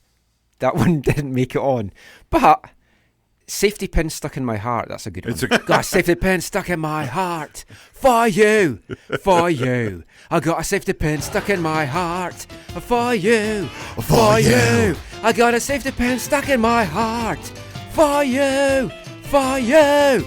For you. For you. For you. For you. For you. For you. He's picking up the mini iPad. It's time anyway now for BC Soccer Web Headlines. Oh, wait, no. I know they usually give out all the links for the things, but he's been off right now. So right now it's Steve's headlines, because I had to do all the work to find these headlines. It's time for SP Soccer Web Headlines. What's been catching your eye on your own site this week, Steve? Well, I don't have a site, but I had to look for the stuff. Okay, so VAR is going to be making an appearance in quite a few places. Asia Cup in 2019. It looks like it's going to be put into some. It says at some stage. I don't know if they mean the finals or just the finals or something. I don't know about that. So it looks like it's going to be there. Also, UEFA is going to be debuting VAR in Champions League in 2019. It'll be 2019-20 Champions League, 2020 European Championships. Also, next year's UEFA Super Cup and the Europa League from the 2020-21 season. What about Scottish League 2? I don't think so. Just as well we're in Scottish League 1 then. Yeah. So it looks like VAR's... Not for long. It looks like VAR's here to stay. The championship. It looks like VAR's here to stay because it's everywhere now. It's like a disease. I like VAR. VAR. VAR. Another news, Euro 2024, where obviously there will be VAR, has gone to Germany. Jawohl. Over Turkey. Jawohl. Turkish people. Deutschland, Uber, Turkey. It'll actually be the first time they're staging the European Championship as a unified country. Yep. 1988 was the last time as West Germany. The volley from Ruud Gullit. From Van Basten. Ruud Gullit got the other goal. Evaluation panel did not give glowing grades to Turkey. They felt there was a lack of human rights action plan, and there were questions about their economic stability as well as other things. I have been to Turkey, and Ephesus is amazing. Just wanted to say that. Yeah, I want to go there. Is it a good place? Yeah, the people in Turkey were lovely, really, really warm and friendly. Well, of course, it's going to be warm. It's hot there. Downhill slide. We talked about the Whitecaps possibly selling the club. The rumors. Let's start those rumors again. Let's start those rumors. But somebody that might is Chelsea owner Roman Abramovich, whatever. So you could have picked stories with names that you knew. Listen, let's just get on with it. U.S. visa rejected his. We talked about before his UK visa was rejected, right? Uh-huh. So and also he tried to get Swiss residency, and that was rejected as well. The police said he was a threat to the public security. That's the reason why they did that. Well, then he can't come here because we know the provincial government doesn't want to put any more into security for football reasons. Yeah, exactly. So Jeff Tinker's a big Chelsea fan, and he messaged me this week saying, "Yeah, if the Caps want to sell, maybe Roman can buy them if they give him citizenship." With Mourinho as manager, that'd be smashing. So the people that are rumored to looking to buy the team is Sir Jim Ratcliffe. Britain's richest man. Also, Paul Allen from the Pacific Northwest of America. Seattle Seahawks and Portland Trailblazers, as well as obviously part owner of the Sounders, too, I think. No, I don't think he is anymore. He sold it? I think he got out. I think Anauer owns it all now. Adrian. Canadian Premier League signs apparel deal with Italy's Macron. Yeah. It's a good thing? Well, I don't know. I mean, he got elected to the French Prime Minister, and it's been mixed, but yeah, controversial signing. Other teams that have them as their shirt maker is Bologna FC and Lazio in Italy, Portugal's Sporting Lisbon, Spain's Real Sociedad, and England's Nottingham Forest and Stoke City. Those are the big ones. So a couple of things. I thought Newport County had them, or maybe they did in the past. I said those are the big ones. It's one sense. We talk about this about the Canadianness of the Canadian Premier League. So some people are maybe a little bit disappointed that Inaria wasn't able to do this, although people question whether or not they could actually do what needs to be done. The cool thing about this is that I know a lot of people are happy or hopeful about this is that when you go with Adidas, when you go with Nike, when you go, I think even Puma, the bigger companies, you cannot do a customized jersey. You need like a 2-year leeway or whatever, a 2-year lead time. You give up basically a lot of freedom to pick and choose what you want. Well, not even just freedom, but just like to do something customized. I think it's 9 years it takes, which is why we're getting the hoop next year. No, yeah, you're funny. So that's one of the things is Macron, because it's smaller and more nimble and whatever. Supposedly, all these kits can be customized, so you won't see like your kit and then all of a sudden see the same thing. So you won't be told, oh, these lines represent, I don't know, a bridge, and then all of a sudden see Anderlecht with the exact same. They have bridges. Yeah, I'm sure they do. Anyway.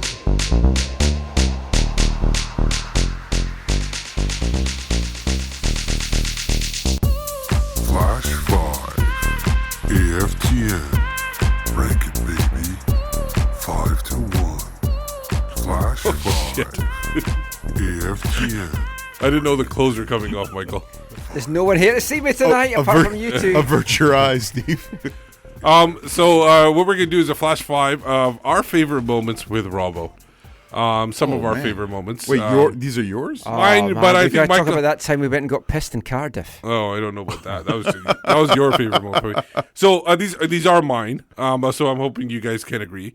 Some of them are on the field, some of them off the field.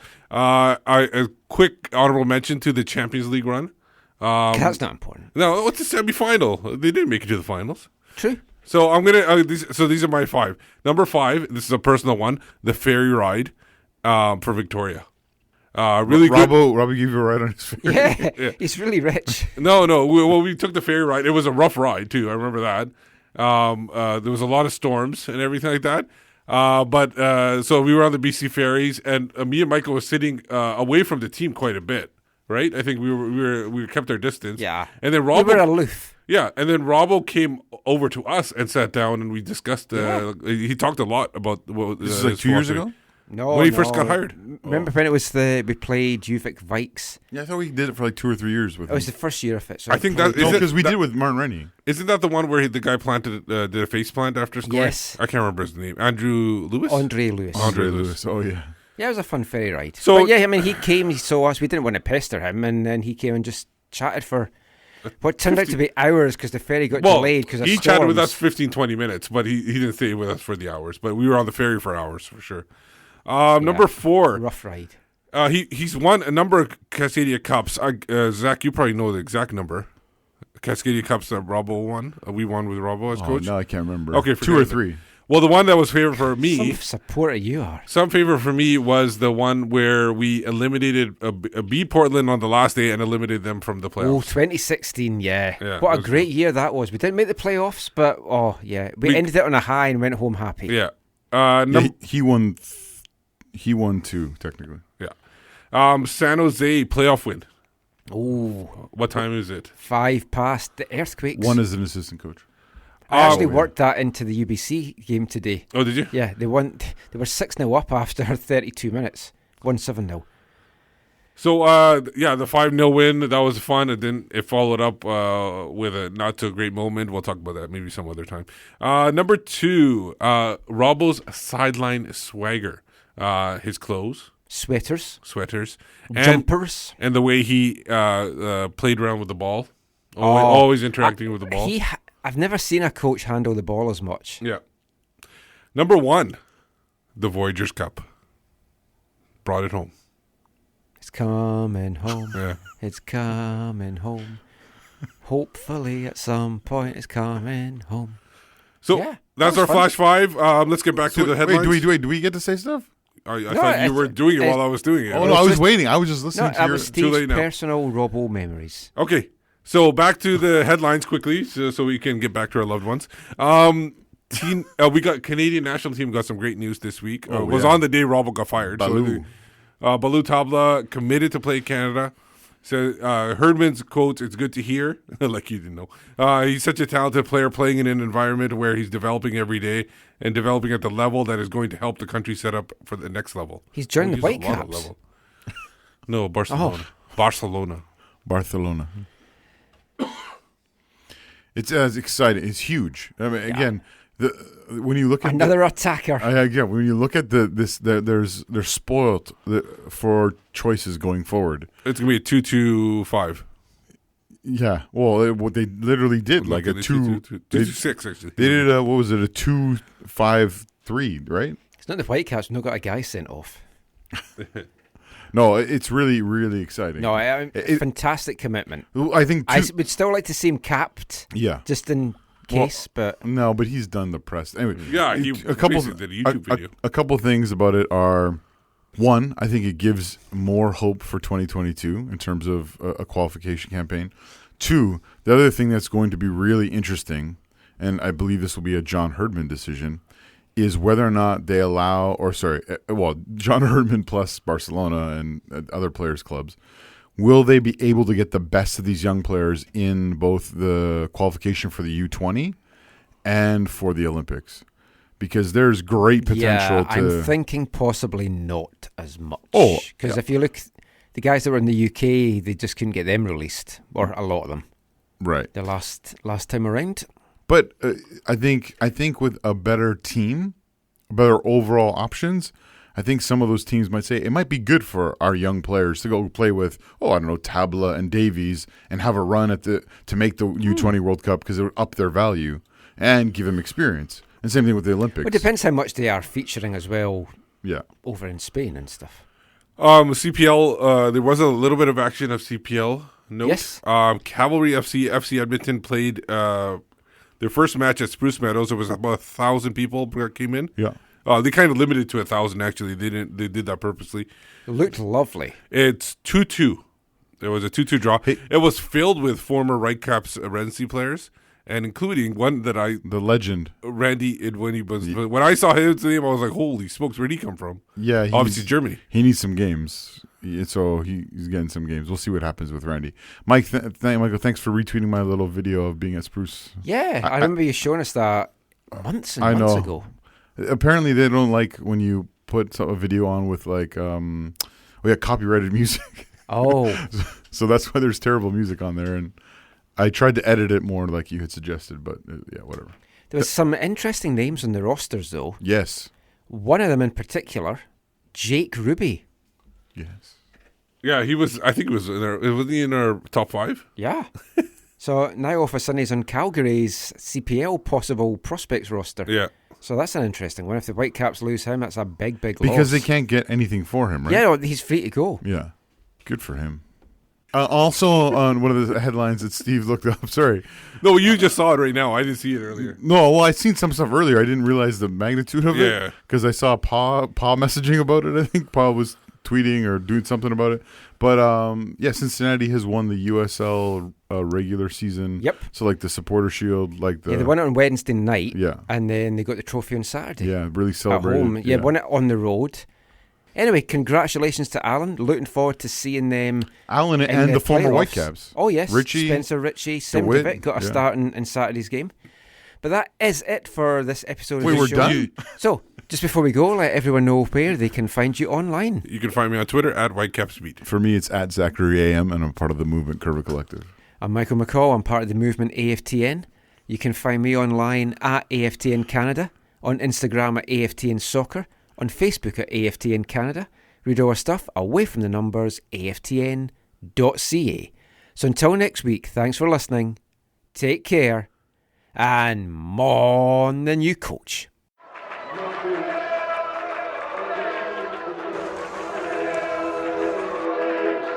Going to your first match is an experience you never forget. The atmosphere of what's going on around the pitch looks beautiful, and you always look and go, wow, I'd love to play here one day. If you get the bug, it's going to stay with you for life.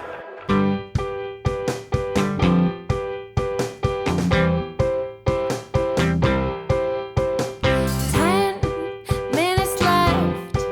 Yeah, but there's still some time. It's not the final.